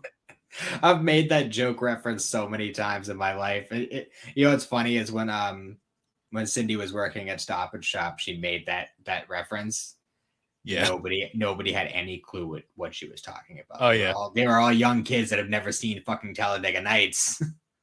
My favorite too is like anytime I see like an obnoxious sticker on somebody's windshield, I'm always like this sticker is wildly inconvenient and dangerous. But damn, do I like fig Newtons. One of my favorites is I'm gonna come at you like a spider monkey. He's like, oh yeah, by the way, I've got two grams of like South Cuban like heroin or something under this car, and you got to drive. And he's like, by the way, don't try to snort these Lucky Charms. Kitten, get off the table. Get down. There you go. Yes. I don't usually record at home. The cat's usually not a problem. It's all right. I have to deal with Tilly every GNC episode, so yeah. Well, at least Kitten isn't yelling into the microphone. Oh, Tilly doesn't yell into the microphone. Alex forces her to yell into the microphone. Yeah, well, I mean, I'm not blaming Tilly. Don't get me wrong. True. Yeah, Talladega Nights is great though. That's like probably one of the only Will Ferrell movies I really still enjoy. Yeah, I mean, I still like some Will Ferrell movies. There's some roles that I definitely liked him a lot. I loved him in the Lego Movie. The Lego Movie was great. Yeah. Oh, That was one of those just like big grab bags of like actors that did really well. one last Talladega Nights joke I just remembered that's great. The scene where he's starting to get big and there's like the girl in the crowd who's like, "Hey driver," and she lifts her top off. And I just love his line of, "Please be 18." It's like that is very relatable. For real. Oh, that's so funny. Uh, That's a classic. So I know you don't really have much of an affinity for Disney, but were there any Disney movies that you watched a lot as a kid? I Any mean, yeah, one we in particular that you liked and played a lot? um I'm trying to think because we had a bunch of them. Like Treasure Planet was on a lot, and I remember not realizing Treasure Planet was just a futuristic version of Treasure Island back in the Mhm. day. Yeah. Which thinking about it now, I don't think that movie got its fair shake. Yeah, I agree with you. To be honest, I'm one of those people who didn't really give it that fair shake. I remember I watched it once or twice, and I don't know, for whatever reason it didn't really catch me. But like looking back on it, it was probably one of the more entertaining movies. Yeah, I mean they did it's a really good adaptation of it, especially like a futuristic take. Mhm. Um, Trying to think another one that I remember fondly. I mean, I watched the Pirates of the Caribbean films like all the time. Oh yeah, those are that first movie freaked me out though. The first time I watched it with the fucking skeletons and shit. Yeah. That like Uh, I was the still first, going through my nightmare phase at the time though. I was at the phase of my childhood where I was having a lot of nightmares, so I saw that shit and I was like, "Fuck, nope, nope." yeah, I got uh, over it pretty quick though. It's a great movie. yeah. The first one's really good. The second one's good. I love the third one. The third one's probably my favorite. Hmm. Um, the fourth one was yeah, and I still haven't seen the fifth one yet. Yeah, I think I started watching the movies a couple years ago from the beginning, just because it had been a while, and I think I watched the fourth one, but I don't remember it. Yeah, it's the one with the Fountain of Youth. Yeah, I remember that part. I just don't remember really anything else. Was Blackbeard involved? Yeah, I believe Yeah, so. see, I barely remember any of that shit.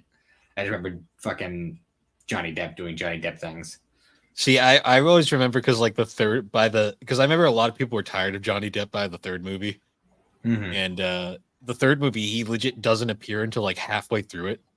Yeah, Because it's like because he got sucked down with the Black Pearl at the end of the dead man's chest. yeah, I get eaten by the Kraken. Yeah. um, but I remember because it's like you watch the third movie at World's End, you're like, wow, how refreshing. Johnny Depp's not here. We can actually get some plot without his insane goofiness, The which shenanigans. at the time you were annoyed by him, but in hindsight, you watch those movies again, you're like, he kind of makes those movies. Yeah, I Um, don't know how Disney's gonna try and make another one without him. It's just not gonna work. yeah, they're Sorry, not. guys, but it's just they're, not even they're worth not, putting the or money into. they're gonna eat crow and get him back. But Well, I mean, if he's a man of his word, it's never gonna happen because he blatantly said, "I'm not fucking with Disney anymore after what they put me through." true. So Money changes a lot of people's opinions, though. But we'll wait and yeah, see on that. I don't think he's hurting on money. Yeah, you never know. But my favorite is though in the third one is like you spend like half the movie without him, and then he finally does appear, and there's fucking 40 of him on screen at once. Yeah, that was In that, that was definitely a funny bait and switch. It's like, oh no, Johnny Depp in this movie. Oh, there's like 80 of them. yeah, I just love when he picks up that like hermit crab rock, and like his first instinct is to lick it, and I'm just like, all right, Dehydration's a crazy thing. yeah. That whole scene was a giant drug trip. The fucking peanut. I still remember in the first one with the when they're on the Rum Runner Island and like they get fucking wasted the first night, and then he wakes up the next morning and just smells the rum burning, and he's like, why are you burning all the rum? Why is the rum gone? Yeah, it's a goofy film. It's too funny. Yeah, for me, The Fox and the Hound was a big one for me. I watched that one so much.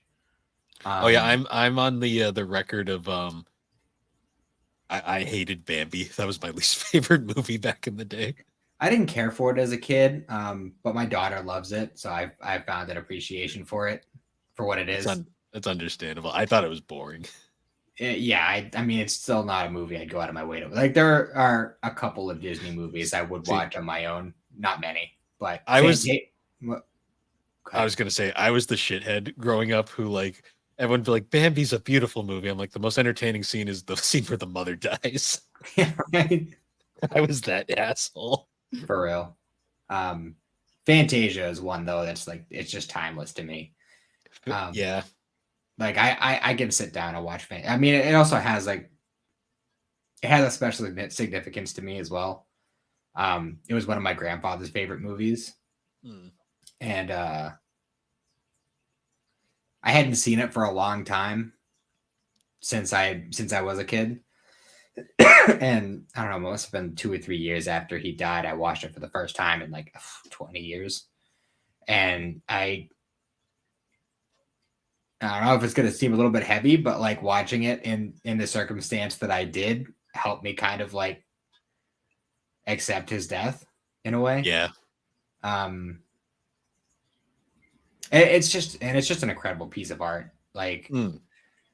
it's one of the few Disney movies, and it's an old ass movie. Dude. The movie's 15 years away from being 100 years old, and Yeah. it holds up. It's a really good movie The broom scene is still one of the most iconic things in that movie, I believe. for sure, for sure.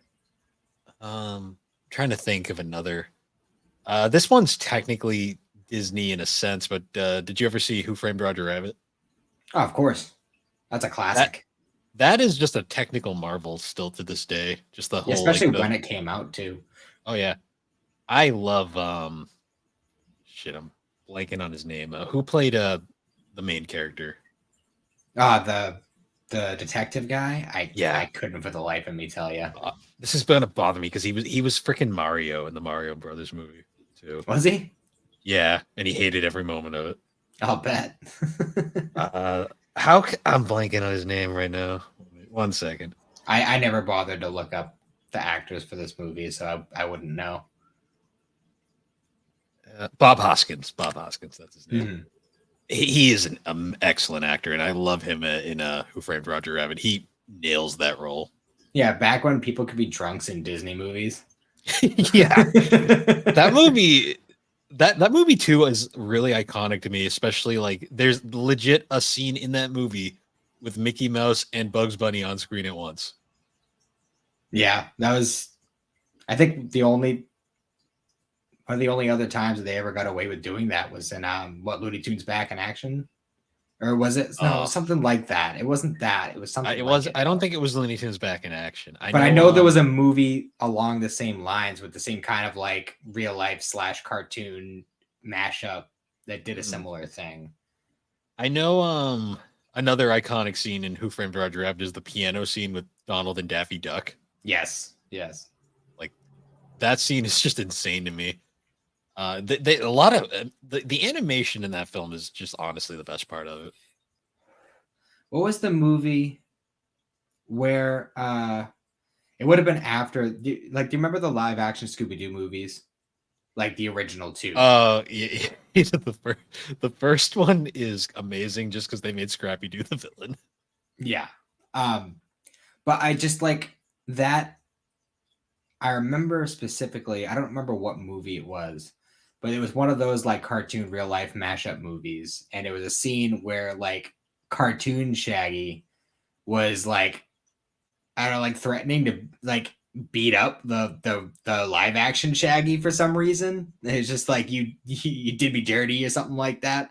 I don't remember what movie it was, but I just remember loving that scene. We mentioned it earlier, but Looney Tunes Back in Action. That was we also mentioned Brendan Fraser. I'm pretty sure that movie ruined his career for a while. Yeah. Yeah. That movie's so bad, but also kind of amazing. Yeah. Well, I mean, I don't know. there's a lot of movies from that time that Do just you know the story behind that movie and like how it was originally supposed to be something else? no. So you know how there was Space Jam and Space Jam was huge? Hmm. Maybe that's what I was Originally, thinking of. that was the one with like the basketball and Yeah, but I was saying maybe that's what I was thinking of with the Scooby Doo thing. I don't maybe. remember. But Um, anyways, continue. but the my favorite, so they did Space Jam and Space Jam was pretty big, even though I get it's a meme and it's like everyone likes it because of nostalgia, but the movie wasn't that good. Hmm. Um, they were gonna do like spin-offs of that, and there was actually supposed to be one called Race Jam, which was gonna be a NASCAR themed crossover I was gonna with say that that title like that is a little sus, yeah, that might be why they didn't do it. especially Okay, with the so time. yeah, it was supposed to be a NASCAR themed version of Space Jam Mhm. with starring Jeff Gordon. They later that basically transformed into Looney Tunes back in action. That's why Jeff Gordon makes a cameo in that movie with his car getting stolen. No shit. It's such a That's funny. goofy, goofy movie overall. Yeah, that's another one I remember from back in the day, the Goofy movie. Oh, the original one with the Max Goof just wanting to be left alone. Yep. I remember just catching that one on TV a bunch. And then I remember the video game too. I think I played a little bit of that. See, I Um, always preferred the extremely goofy movie. yeah, when he went to college. He went to college, and his dad also went to college with him. Yeah. And I always remember it because of the Leaning Tower of Cheesa, man. Oh jeez. And my Yeah. favorite line in that film is the like, so did you ever wonder why we always are wearing gloves? Like just I love those like super self-aware moments in those kinds of movies. yeah. Um, you know what's a Disney movie that aged very poorly? Is Well, I could name many, but I doubt that it's the one you're thinking of. the is it Dumbo? Is that the elephant? Oh yeah, dumb. I was gonna make a joke about song. I was gonna say songs of the South didn't age well, but Yeah, well, um, there's many yeah. reasons for that. When was the last time you saw Dumbo? I never did. Never did. Yeah, well, Just there's a never interested. song in the there's a song in the very beginning of that movie that's it would not fly today. Yeah, a lot of Disney. Instant cancel, instant, not even a question. There's a lot of stuff in Disney and Warner Brothers stuff that you see now, and you're like, how did that get a buy back in the day? Yeah, because a lot of Disney movies that I either hadn't seen in a long time or had never seen have been coming up over the past couple of years of my daughter being around, and I've learned some things about old Disney. Well, yeah, it's like you grow up and you're like, you hit that point of adulthood where like you get all of those subtle jokes they would put into children's stuff to basically for the parents to get one every now and then. Yeah. But yeah, it's yeah, the beginning of that Dumbo movie did not age well at all. It's pretty racist. If you know, you know. There's a lot of racism in old films like that Yeah, now. but this one was like really explicitly racist. Yeah. like not even any way to fucking like even make an argument against it. Like Yeah. I don't know which was worse, Disney or Warner Brothers, because they were both pretty bad. Yeah. They we've gotten much better over time, but my God. Yeah, for sure. So what's like what are some of your go-to feel-good movies? Like, you know, you just want to put something on to just kind of like you're having a bad day and you just want to throw something on that'll make you feel good. If I'm ever like having a bad day and I need just something stupid to watch, I'll put on like Days of Thunder or something like that. Mm-hmm. That's like the original NASCAR movie. Okay. It's basically Top Gun but with NASCAR. All right. That's fair. It's just a cool story. Like it's basically a subtle. It's like it's based on it's heavily inspired on the story of the driver Tim Richmond. Mm-hmm.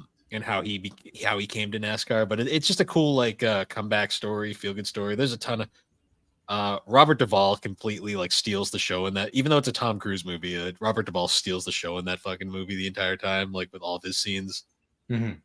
That's a fun one. I'm trying to think another feel good movie. Um, if I ever need something like easy to watch, that's like a good like kind of like junk food action movie, I'll put on like Batman Beyond: Return of the Joker. That's a classic. That's a great movie. Yeah, we haven't Okay. really touched too much on animated this so far. Yeah, I was kind of trying to save the superhero stuff for like later because I figured that would be something we'd hop onto. Yeah, for Um, sure. yeah, that's another good one. There's one other film that I like to put on when I just need a good movie. Um,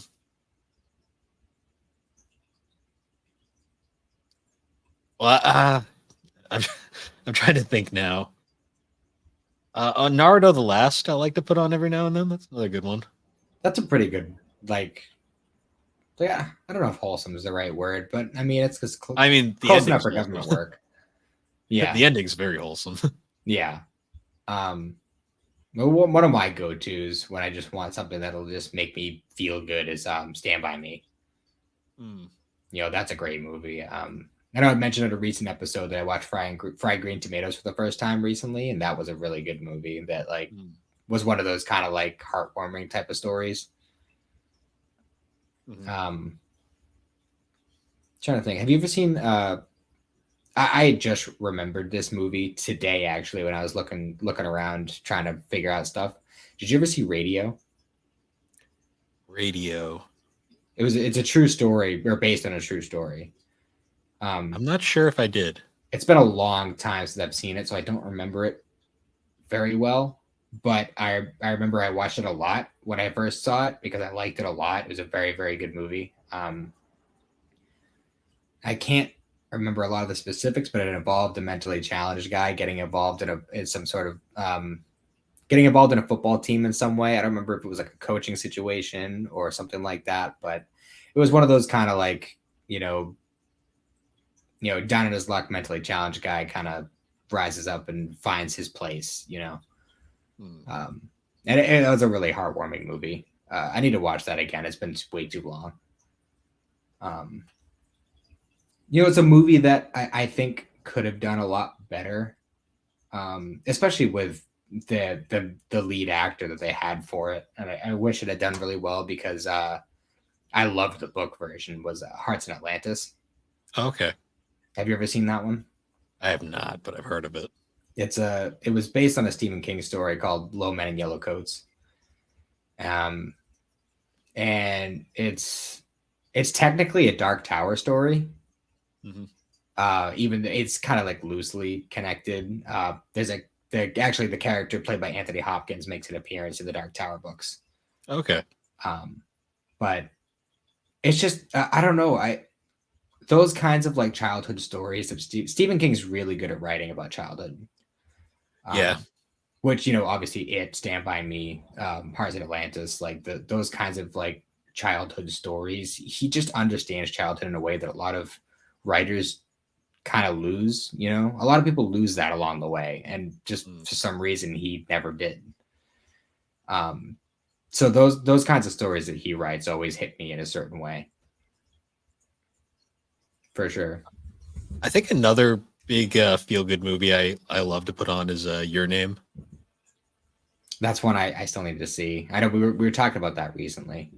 Well, yeah, because the freaking clickbait article that was going around about the one of the producers of the film got caught with CP, and Yeah, they wrote it as like one of the creators, and everyone was like, no. Then it's like immediately people were like, oh, good, it's not Shinkai. Don't worry, it's one of the no name producers that doesn't really matter.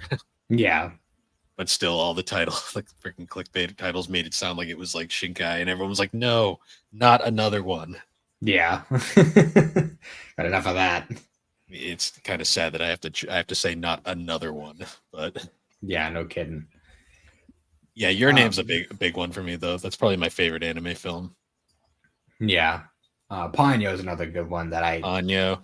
I Oh, mean, at the this point, I've seen it way too much, but still, it's still one of those movies. It's still good, even though I'm sick of it at this point.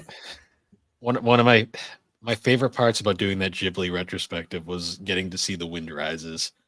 The Wind Rises, I think, is my favorite Ghibli. It's honestly one of my favorite films of all time. Like that is such a Mhm. great film. Yeah, um, we mentioned it already in passing, but The Iron Giant. The Iron Giant was such a good film, Yeah, and nobody watched it. that was one of my all times when I was a kid. I fucking loved that movie. I watched it so many times. The ending still, I don't.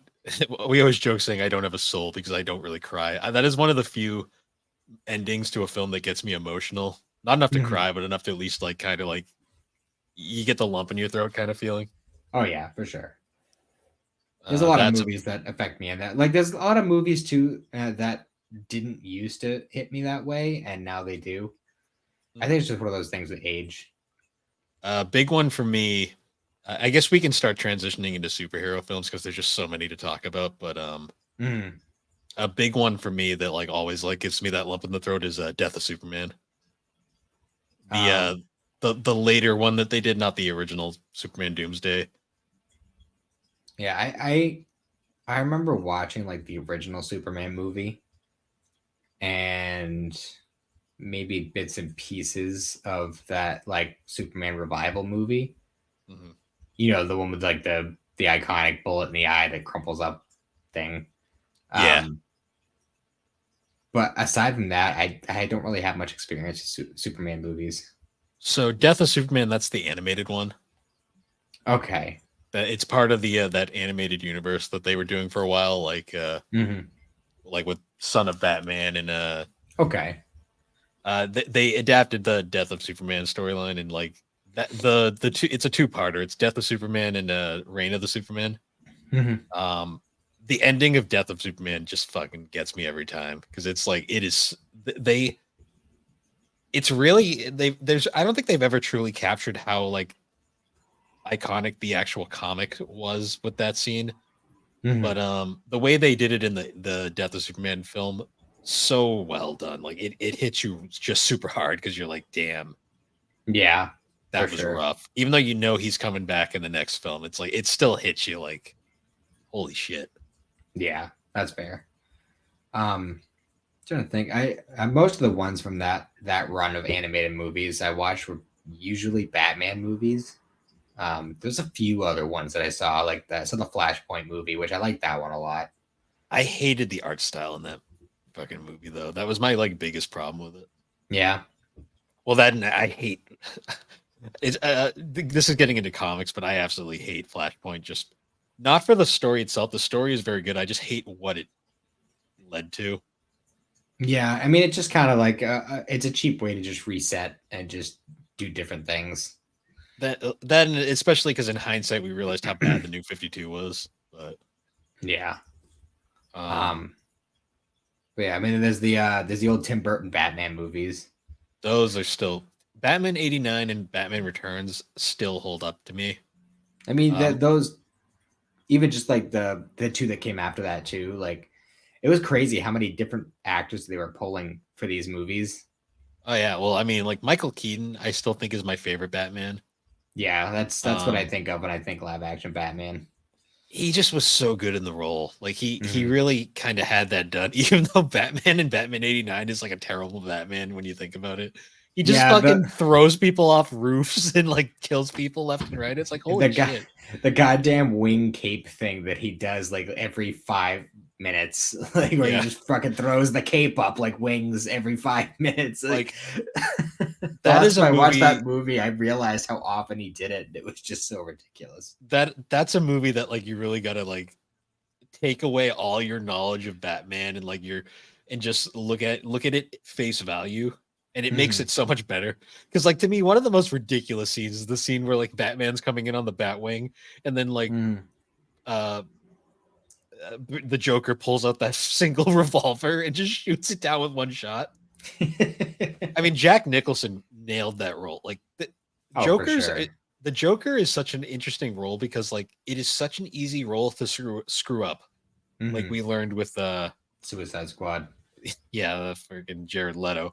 But most times, more than not, like they got it mastered. Like the people who play him, Mhm, because like Caesar Romero, like the classic like TV series one was great because mhm. he was a great comedy Joker. Didn't even shave the mustache, just painted over it. Yep. Um, He refused to uh, shave the mustache.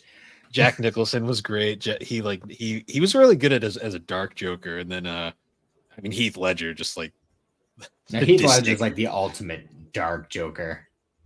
just sadistic. Like I'm gonna make this pencil disappear. It's like holy shit. I fucking loved that scene the first time I watched it. Like that was just like this is the shit right here. I love this. Like when he Um, burns all the money, he's like, it's not about the money. It's about sending a message. mhm. Yeah. He got too into that role, though. I'm convinced. Yeah, a lot of people have speculated that that's kind of like what caused his death Yeah, was getting too absorbed into that. Because actually, there's a clip you can find on YouTube or the internet. I don't know if it's still on YouTube or not, but it's a scene of it was Jack Nicholson walking down like some steps from some he's doing some sort of event or whatever, and someone came up and told him about Heath Ledger's death, and he just kind of like shakes his head a little bit and he goes, "I warned him." yeah. So it's just like one of those like speculatory things. Like it's just something about playing the Joker, something about playing somebody that tapped, I that still thinking. crazy. It does something to you. I mean, great film, but like Joaquin Phoenix, holy shit, that movie is it deep. I haven't seen it. Oh, you still haven't seen the Joker movie? No, I All haven't. right, I won't spoil it, but my God, that is a dark movie. Yeah, but it's just one of those things. Like the Joker's one of those characters that just fucking like it's kind of like I don't know how familiar you are with Nightmare on Elm Street. I know I've seen a couple of them. Well, there was this whole thing. Have you ever seen Wes Craven's New Nightmare? I've only seen clips of it. I've never seen the whole thing in full. Well, the whole concept of that movie is I was really into Nightmare on Elm Street for a point in my teenage years. But there was the whole idea of that movie was it took place in like the real world kind of Yeah. where it was the actress from the first movie and she was herself Oh, in okay. the movie. And like, you know, she was going and having conversations with Wes Craven and with I'm blanking on his name. The original actor for Freddy Krueger. Good question. I don't know why I'm blanking. I feel like an idiot because I used to watch those movies all the time. um, but it was the whole concept was like it was like the real world or whatever, and it was one of those whole the demons that we believe in kind of manifest and take shape, and they like kind of assume the visage of Oh, whatever Robert Robert England. England, yeah. They kind of like the real demons kind of take the visage, the raiment of what people tend to fear the most. Hmm. And in that movie, like the context of it was at the time Freddy Krueger was the one. So the demon manifested itself as Freddy Krueger was doing Freddy Krueger shit in the real world. And that's kind of the way I look at some of these roles like the Joker, where it affects people in that mental state when they get really when they let themselves get lost in the role, it affects them on a certain level that just Well, that's why I still think to this day the best Joker that there's ever been was Mark Hamill because he just never got lost in the role. yeah. Well, I think that's part of it with voiceover. You kind of have a little bit of that disconnect. True. He there's just something about Mark Hamill's performance though that like to me is like when you think the Joker, I just think that voice. Mm-hmm. Yeah, me too. Like And that laugh. the laugh, it's actually a combination of things. It's Mark Hamill's voice combined with Kevin Conroy's Batman. Yes, for sure. Like those two just like worked so well together. Like to the point where like before he passed away, I remember there was a long point of time where like Mark Hamill had retired from the role, but like he would come out of retirement if like it was like a Kevin Conroy role. He'd be like, "Oh, is Kevin doing it? Okay, I'll do it. I'll do it too." Yeah. Because Yeah, there they was were just definitely it was a they match were made in heaven. they were buddies. They were basically buddies in real life at that point. Yeah, I mean, you can't work with somebody for that long and not end up having some sort of good relation with them. The coolest thing ever was when the CW did that whole like Crisis on Infinite Earths Mhm. special, and they actually had like uh evil Bruce Wayne at one point, who was like an older man, and they actually got Kevin Conroy to play him in real life. Really? Ah, man, Yeah, I need to catch up on the Arrowverse. he got to play bat like Bruce Wayne in real life once, and it was perfect. That's awesome. See, that's the thing. I love Mark Hamill in the Flash series. All right, he played Yeah, the trick. When he played the trickster, he's basically just doing the Joker, but in real life. yeah. It was pretty That great. Flash series was really good. I'm not a huge Barry Allen fan. I'm more of a Wally West guy. Well, I mean, Wally West becomes a part of the show eventually. It's the other Wally West. It's not the original one. Yeah, well, I don't know. I enjoyed the series for what it was. See, Yeah, that's the thing no, is it's I'm not. fine. I'm a stubborn '90s Flash fan. I love that era of Flash. I understand that. I'm just it's kind of like how I look at it the same way with Final Fantasy, as I don't have that kind of attachment to it of That's people fair. who grew up with the comics and stuff. See, I'm like it's kind of like with like Green Lantern, where like I'm always like they always use Hal nowadays, but like whenever I think of Green Lantern, I still think like John Stewart Mhm. because he was in Justice League, or even Kyle Rayner because he was the comic book Green Lantern for the longest time. Yeah. Um, yeah, I still have this like faint hope in my mind that one day we'll get a live action Batman Beyond movie, Did you see that and like Michael thing going Keaton. around? I want Michael Keaton to be the old grizzled Bruce Wayne, That would be especially now that Adam West is dead. I don't know. Did you ever see there was that trailer going around? I guess like the studio that did like Spider-Man Into the Spider-Verse, they actually made a like proof of concept Batman Beyond film that Warner Brothers basically like was like, this is awesome, but it will never happen But why though? because Warner Brothers is annoying. Batman Beyond is like my favorite version of Batman. I don't know if that's It's controversial to say, but I fucking loved Batman Beyond. I wouldn't. A lot of people like Batman Beyond Batman because it's basically Spider-Man Batman. Yeah, it had so much potential. Um, It could have gone so much further than it did. It was I think the problem is DC and Warner Brothers just doesn't know what the fuck to do with Batman Beyond. it's just Batman. I mean, shit, you could set it today because See, the original Batman was like kind of like 60s, 70s. Like that's kind of when it took place. It was you could easily just set it today. they've tried to do a Batman Beyond comic for years now, and like every time they do it, it's always they overcomplicate it so much to the point where it's just so not fun to read. I don't know. It's whatever happened to the original writers of the series. Just get them. God knows what they're doing now. I don't know. I'm just saying it has a lot of potential, and you got to fucking take advantage of it. Do it now while we still have some of those old Batman actors that can fucking play old grizzled Bruce Wayne. See, what always makes me laugh is Terry McGinnis was played by Will Friedle Mm-hmm. uh, from Boy Meets World of all things. No shit. He was also Ron Stoppable in Kim Possible, which to me is always hilarious. Jesus. Among many other roles. He was in Howl's Moving Castle as well. Oh, no kidding. He played one of the sketchy guards at the start of the film. Wasn't Mark Hamill in that too? Or am I No, thinking he was the Castle in the Sky, right? He was in Castle of the Sky. You're Yeah. thinking of Christian Bale. Oh, okay, yeah. He was in Howl's Moving Castle. I gotcha. He was Hal. Actually, were both of them in the Boy and the Heron? Yes. Yeah. Still got to watch that. It was a good movie. It was bizarre I've at heard. points. It was bizarre at points, but I mean, it's a Ghibli movie, so you kind of have to expect that. You know who a great Joker was? Who's that? John DiMaggio in Under the Red Hood. I have that movie on DVD, but I haven't watched it yet. I didn't know he played the Joker. It's the most uncanny thing the first time you hear it, but he does such a good job.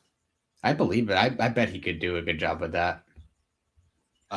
He was in he was Joker in Under the Red Hood.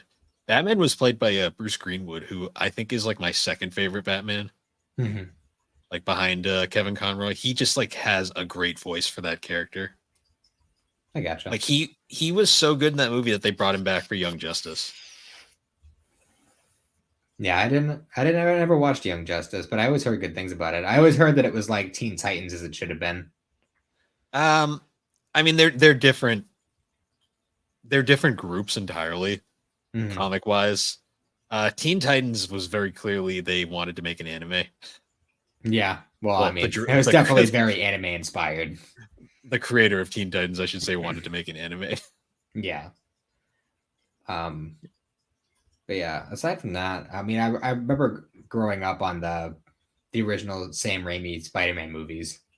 I still love those movies, even though my favorite is like whenever they cut back to scenes of Peter in high school, and then you got the very clearly 40-year-old woman playing a high schooler in the background. Yeah, right. Like I love shit like that. Like that's For really funny real. to me. It's one of those Um, 2000s things that just yeah. always happened. 90s and Uh, 2000s. Spider-Man 1 and 2 are classic. I even like Spider-Man 3, even though it had too many villains in it. Yeah, they were trying to do too many things in Spider-Man 3, but They did not need Venom in that movie. Like that movie would be so much better if it was just Spider-Man and Sandman. true. But first of all, I understand why they wanted to put him in there because he's such an iconic Spider-Man villain, and he wasn't in either of the previous movies. And if they True. were only intending to do 3 movies, then now was the time. Well, they were Uh, gonna do a fourth movie, and then Sam Raimi quit. yeah. But I will say, now that I'm of an age where I realize that Eric Foreman is Venom, I Yeah, think that's pretty fucking hilarious. yeah. My favorite part of that movie is Peter strutting down the street in his emo walk. That's still my Yes, favorite. Bully Maguire and all I the love memes that come with it. Jerry Maguire is my favorite Peter Parker, even though he's like he was too old for the role then. Mhm. Um, I still like it. Like I still love Spider-Man Far From Home. I think it's either Far From Home or No Way Home. I No Way can't. Home I is the was newest one, I think. I the haven't one with seen any of the new Spider-Man movies because the MCU is such a fucking. yeah. It sucks because if there's one movie you want to see, you have to watch like fucking 20 movies to get to it to have the context to understand what's going on. Yeah. Whichever one was the one that brought back like all the Spider-Mans in one film. Yeah, Uh that was the newest one. yeah, so No Way Home, I think. Yeah. Um that one I love just because like Jerry Maguire and Andrew Garfield stole the show in that film. Mhm. Like Andrew Garfield like straight up like redeemed himself from the Amazing Spider-Man movies. Yeah, for sure. And then just awkward like adult Peter Maguire show yeah, Peter Maguire, that's his name. Jerry Maguire showing up was great. Yeah, it was that was Oh, that definitely that and William Defoe back as Green Goblin. that needed to happen for sure. There was no way they could start bringing back all the Spider-Man and all the villains Bringing and not him bringing it back, back. the guy who played Doc Ock was great. Um, they got like pretty much all those guys back, and they all I love that they all had redemption arcs. In that movie. Yeah. Oh, that's cool. Did they bring back James Franco? I don't think he came back. It was only the ones that appeared. Oh, that's a bummer. Hmm. That was like James Franco's like breakout role. Yeah, as Is uh, Harry Harry. Osborn. Yep. I don't know why I was blanking for a second there. But that's what I know him from. Like I've seen him in so many movies since then. But like Hmm. that was the first thing that like, oh, I know that guy. He's in Spider-Man. Yeah. Yeah. Those are classics. I still remember Spider-Man 2 just because like that game I think still persists like into this day. I think because I've seen my son playing the new Spider-Man 2, and I definitely intend to get to it at some point because it looks really fun. But I think they took a lot from that original Spider-Man 2 game for PS2. Well, that was still like the best web slinging in a game for the longest time. Mm-hmm. Like For it just sure. made so much sense. That was just part of what made the game so much fun. Oh yeah. That and the freaking kid who lost to their balloon like 100 times. Yeah, you got to keep getting that damn balloon. I lost my balloon. I It's was like so bad at getting that balloon. I just uh, didn't even bother. I said, "Screw kid, I'm not getting your damn balloon." after the fifth one, I was like, "Fuck this! There's no achievement for it." For I'm real, tired of it. for real. But no, I put so many hours into that game. That was such a good game. Yeah. Three was all I'm right, but once you get to a certain point in the story, you get locked in, and if you're not doing well, then you're just stuck there and you can't do anything. So that yeah. kind of sucked. But I'm trying to think. Marvel, I mean, had great films. Like that's just the MCU is just too big. yeah, I've only seen the first phase. I need to get back to it just so I can experience all of it because I always hear everything from like the was it Infinity War or whatever and Endgame and Endgame. all that and there's a lot of other movies that I wanted to see and just never got around to and now at this point it's like well I kind of have to watch them all to a degree. Unfortunately, yeah. It's like trying to jump into like the Arrowverse of like it's like trying to start with like season 6 of Flash. Like that's just you can't do that. You have to start from the beginning. You have to start with Arrow to really understand Flash. And you know what I mean? It's kind of the same thing. Well, at least until the Crisis on Infinite Earths thing, because they kind of rebooted everything after that. Yeah. Because the one CW show I really liked was Superman and Lois. I heard good And that things about it. I haven't checked it out though. best live action Superman, like bar none. Fair enough. Um, in terms of DC though, I was thinking of their movies and like they're all so hit or miss. I Um, haven't seen too many of them aside from the Batman ones. Wonder Woman was worth watching. I might have to check that out. I never saw Batman vs Superman, but I think that's because I heard so many negative things about it that I just didn't want to. Batman vs Superman is just annoying to watch because they get so many things wrong. Wonder Woman was great. Apparently, the Justice League Snyder cut is really good. The original version, though, not so much. Yeah. Apparently, Aquaman's okay. I've heard Shazam, the first one's pretty good. Yeah, I heard good things about Shazam. I did want to watch that one. I heard the sequel was bad, but I think they're kind of giving up on their. I think they just redid. Actually, I don't even know what they're doing with their live action stuff anymore. They should just stick to anime. Like I've always said that Marvel's got kind of like the market cornered on the live action movies. DC should just stick to the animated ones. That's what they're good at. I will say, like, I'm pretty much done with superhero movies at this point, but I am gonna watch Deadpool 3 just because I want to see freaking Hugh Jackman in the yellow spandex once. Yeah, I'm gonna have to watch Deadpool 2. I still haven't watched Deadpool 2, but if Yeah, fucking Hugh Jackman's coming back, then I have to. I have he's to. he's wearing the yellow and blue. It's like you got to see it just It's once. just amazing. Especially with all the fucking Wolverine jokes he made in the first movie. Oh yeah, It's too funny.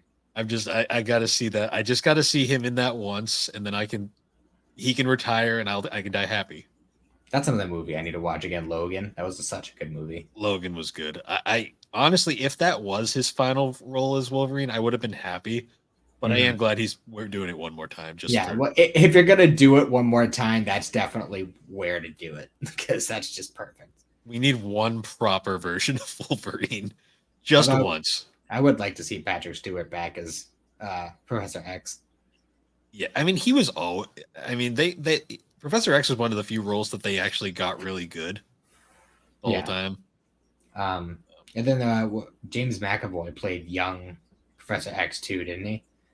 Yes, he was good with that. James McAvoy's a great actor. The X-Men films are very hit or miss, but I will say like 1 and 2 are really good. First Class was really good, and like Days of Future Past was really good. I think First Class was the last one I watched. I'm not 100% sure. Or was it Wolverine? It might have been. No, it was. Oh, yeah, because there was the Wolverine. That one was okay. I think I'm thinking of the Origins movie. X-Men Origins. The one with the really awful version of Deadpool. Yeah, which was also played by Ryan Reynolds. I think Ryan Reynolds made it his mission to fix that. Yeah, I love that they made a reference to it in the Deadpool movie too. They also He referenced was Green just like, Lantern. he was like, "Shut up, or I'm gonna stitch your mouth shut." He's like, "You don't want to do that." My favorite is when he's going through his tortures, like, hey, when I get the suit, can it not be green and animated? That's too funny. Uh, Yeah, that Deadpool movie, the first one was such a treat when it came out. It was such a good Especially movie. because it had like no that movie had like little to no budget, and it actually got its budget slashed during production, and they still managed to pull off such a good film. Oh yeah, it did a really good job of what it had for sure. Ryan Reynolds definitely killed it. That's another one of those hit or miss actors. Ryan Reynolds. Yeah, Yeah, he's good at what he does. I haven't really seen a lot of his films though, aside from like Deadpool. I've seen a fair amount of them because I remember seeing him way back at that college movie he did, Van Wilder, Oh yeah, Van Wilder. way back. That was like one of his first National well-known roles. Lampoons. Yeah, there's that one. Waiting. I loved Waiting. That was a really funny movie. Hmm. If you ever worked at a restaurant before, you get it. um, yeah, a little later than usual. The late night is starting to hit me. Yeah, I feel you. I actually I got one of those little those little like drink powder packet things. I got one of the energy drink ones. The thing has like 120 milligrams of caffeine in it. I mentioned it before we started recording, but I put my daughter to bed right before this, and putting her to bed always makes me sleepy. So I had to fucking load up on caffeine before this. Yeah, no, I hear you. I hear you. How long have we? Oh wow, we've been going over 2 hours. Yeah, well, it's easy to kind of get lost in the stream of movies. Well, it's like it's also just one of those things that could go on forever if we let it. Oh, for sure. Just trying to think. So I know you've seen some of the like main Stephen King ones. I'm sure you've seen The Shining. Yeah. You've seen I know you've seen The Stand. We've talked about that. Stand By Me, obviously. Are there any other Stephen King movies that you remember seeing that stand out to you? Shawshank. Oh yeah, it's a classic. I'd probably know more of them if I saw a list. It's one of those things where it's just like I have to kind of remember. Yeah. Have you seen The Green Mile? I've seen Green Mile at least once. Yeah, that one's good. That's another one of those like kind of like feel good movies. I just realized we haven't talked about Star Trek at all. Well, like the movies? Yeah. Yeah, well, I kind of just assumed that we would end up getting to the movies eventually with our Star Trek, which we still need to do another one of those. Yeah. That's long overdue. We meant to do that like 2 months ago and just never got around to it. Scheduling happened. It's hard now because I have to work a lot of weekends now. But yeah, and the problem is like, it's kind of like an assumed thing that Cindy has to kind of be a part of those, and we have very few opportunities where we're both available. Yeah. So it's pretty much like every other Saturday is like the only times really that we have for that. Yeah. No, I feel that, especially because like I was thinking about the Star Trek movies. Like, don't you find it very fascinating how like there was that trend there where like every other one was bad, good or bad? Yeah, that was pretty funny. Yeah, I don't know. I don't know if it's gonna be controversial to say, but I didn't hate it, but Wrath of Khan wasn't my favorite by any means. No. Like, I mean, it was fine, but it wasn't that like instant classic to me like it was to a lot of other people. No, out of the classic, the original series films, the Journey Home or Voyage Home is the best one. That's the whales one. They saved the whales. Yeah, save the whales. Save the whales from the giant space turd. Yes, I love that movie. That one's so great. Like that, to talk about a comedy movie that isn't a comedy movie, like that movie is fucking hilarious. I love the punk rocker on the bus that's actually secretly the director of the film. You know, that comes back in Star Trek Picard. Yeah. That guy comes back and like fucking it was a scene where 7 of 9 yells at him on the bus and he just kind of like instantly shuts down. He's, sorry. I just really like that song. He turns it off and he just kind of like shrinks into the corner. Honestly, going back to Wrath of Khan, I feel like it's a good movie, like regardless, especially because of the whole meta thing where they brought back that character and that whole storyline. Yeah. But to me, like I think the reason that film gets so well remembered is the ending, just Spock dying. Oh, for sure. It just I'm not. Trust me, I'm not saying it's a bad movie by any means. It's still a good movie. It's just it's not the kind of movie I want to watch for Star Trek. You know. I was more shocked that the first one, like the original motion picture, was so meh. Yeah, agreed.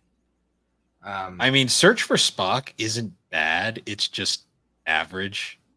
I like it better than the first movie, and honestly, to a degree, there are some things I like about it more than the second movie. But at the same time, like I know we'll get more into it like later on when we actually like go into the Star Trek stuff. But the biggest thing that bothered me about that movie, The Search for Spock, was how they go through this whole process of like he's going through all this to try and bring him back, and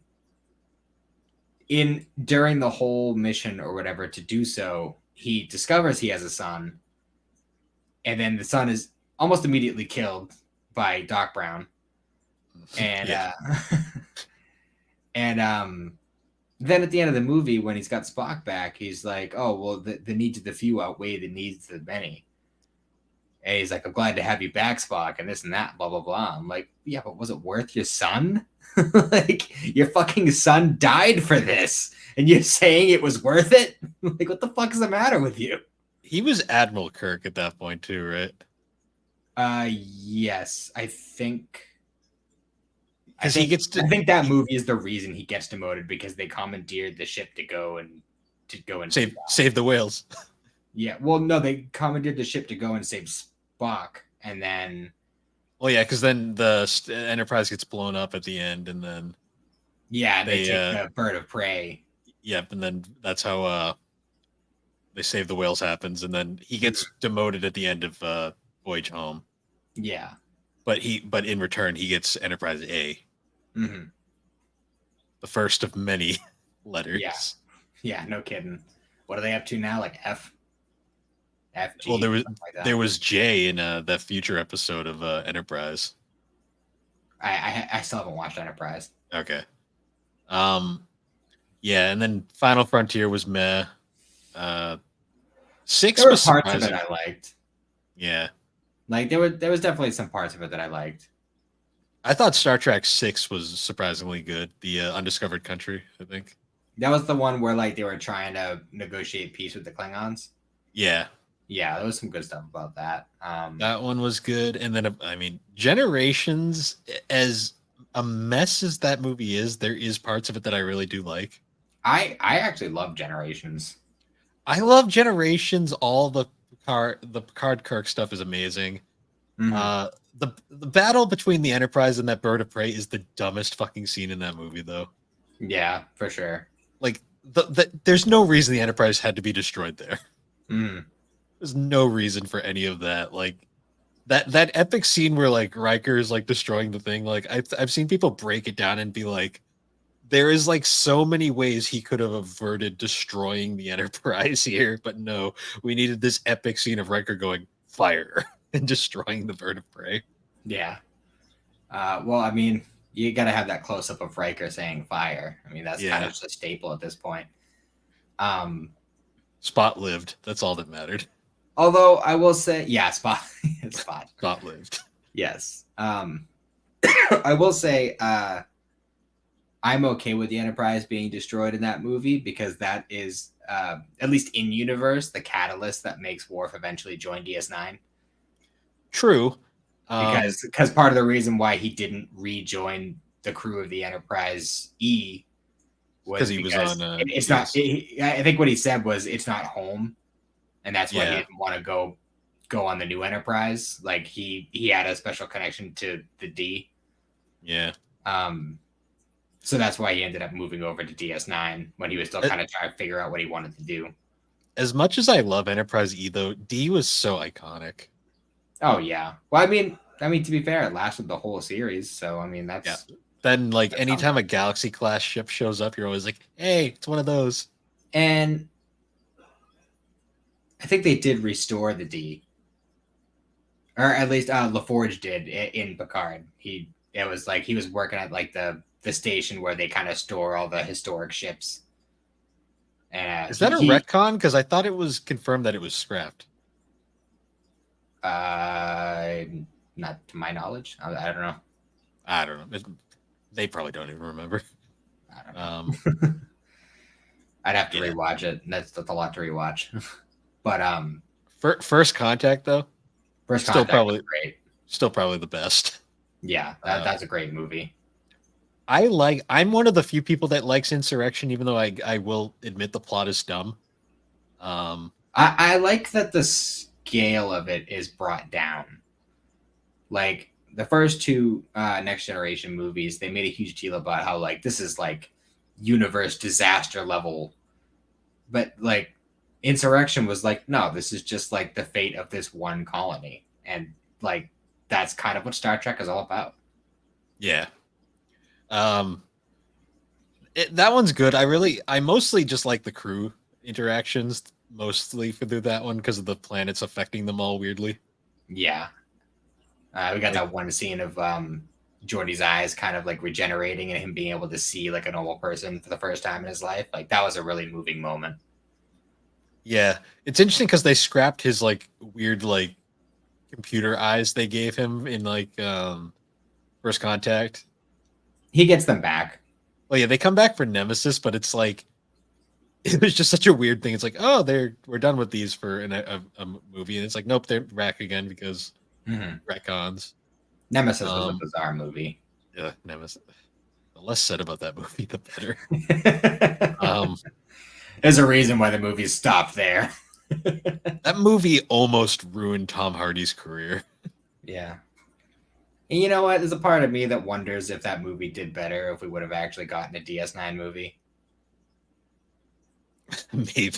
One of my favorite quotes is like there's a scene where they're talking about like the many decks of the Enterprise E, and I think a reviewer was like he commented how like in like previous like movies they had mentioned that the ship only has this many decks and they go far beyond the amount it has, and he just comments and goes, who gives a shit, and just moves on. Well, you know there has to be at least 47 decks because 47 is like the number that they use in Star Trek constantly.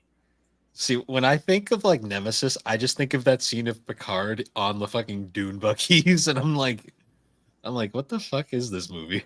For real.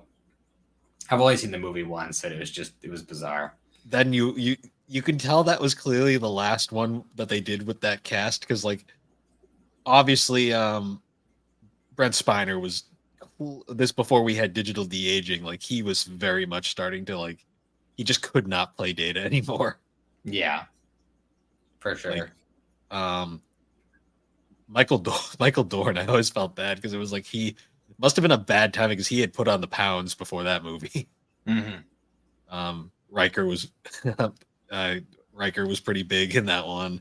Yeah, they all looked rough in that movie. I'm not gonna lie.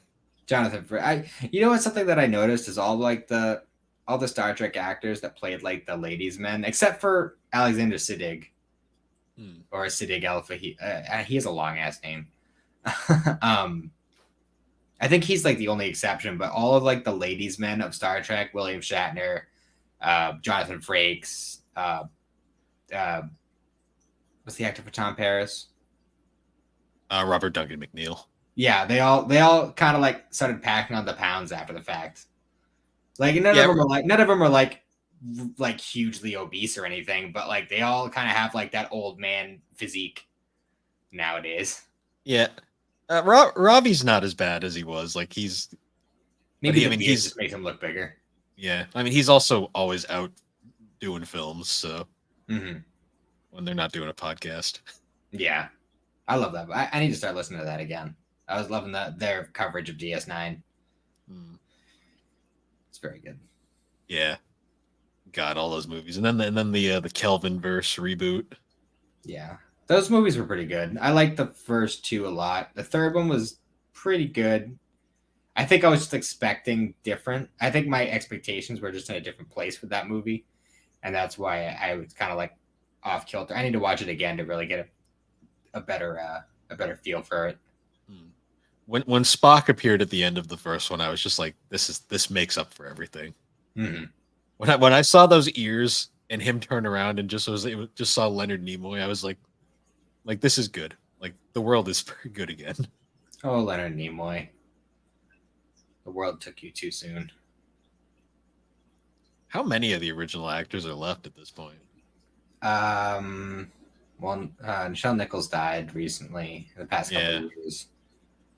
So we got Shatner, we got Chekhov, and we got Sulu. I think that's yeah, it. it's sad. Yeah, I'm pretty sure that's all out of the originals. Cause yeah, Scotty's gone, Spock's gone. Yeah, that's all of them. Hmm. I just always think of like that Simpsons joke with like the Star Trek like we're very tired, and it's like they're just like old as fuck. Mm-hmm. He's like he's like I can't reach the computer, Captain. My stomach's in the way, and he's like just like trying to reach it. Oh, jeez. I wish. And it was like really sad too because we lost like three DS9 actors in the same year. And Where shit the I mean, we still got all the Voyager crew, but yeah, but I mean, it's not like I'm wishing anything bad on any of them. I'm just saying like Voyager gets plenty of stuff. We know what Next Gen gets plenty of stuff. DS9 doesn't get enough love. DS9 is the best series. Fight me. I don't care. which is weird because most people shit on Voyager, but Voyager gets a lot of attention. No, Voyager is one of those ones that just like Next Gen and Voyager are the ones that definitely get the most fond memories from the fan base. Well, Voyager also just had so many what the fuck episodes. True, but I mean that was kind of a common thing in Star Trek in general. True. I mean, no other series top Threshold though. That's debatable. Did another series have the characters turn into lizards and mate? Uh, It's still well, my there favorite. was that one Next Gen episode when everyone started devolving, Oh yeah, ugh. I forgot about and that for one. some reason Troy was like a fucking frog person. Yeah, I forgot. I kind of blocked that one from memory. And what was it? Jonathan Frakes was just an ape man. Fucking Star Trek. That's Star weird. Trek is so fucking weird. That's part of what I love about it so much, though, is that they can really just like kind of spread their wings and just like go nuts with the creative shit. Yeah, You can science away pretty much anything. Anything you can't, you can science fiction away. techno mumble jumbo. Yep, pretty much. But Yeah. Any other movies, or do you want to wrap this up before we? now we could always do a follow up. I think this one's gone Yeah. on pretty long. Well, I figured this would be a good like introduction to films before we actually cover individual films for future episodes. Mm-hmm. For sure. But also, I'm going to end up falling asleep if we keep going. So Yeah, I feel that. the tired is hitting me hard now. I'm usually already in bed by now. Yeah, yeah. But hey, we got like 2.5 hours out of this one, so that's always I fun. know we're actually like what, an hour out from our first episode length. That's the closest we've Yeah. got. Yeah. Well, I mean, nothing will. Well, the Christmas memories episode was pretty long too. Yeah, that's true. But yeah. So once again, guys, thanks for joining us on the Geek Addicts. You can find Geek Addicts in all the major podcasting feeds within the GNC podcast feed. You can also find video versions of the podcast on our YouTube channel, GNC Podcast Network, along with the audio versions of the episodes. And you can find all of our links at linktree/thebarberwhogames.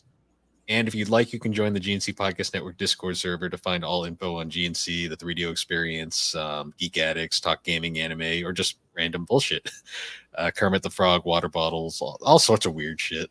Macho Man Randy Savage. Macho Man Randy Savage. Yeah, many things. But anyways, guys, once again, thank you for joining us, and we will see you all later. Have a good one.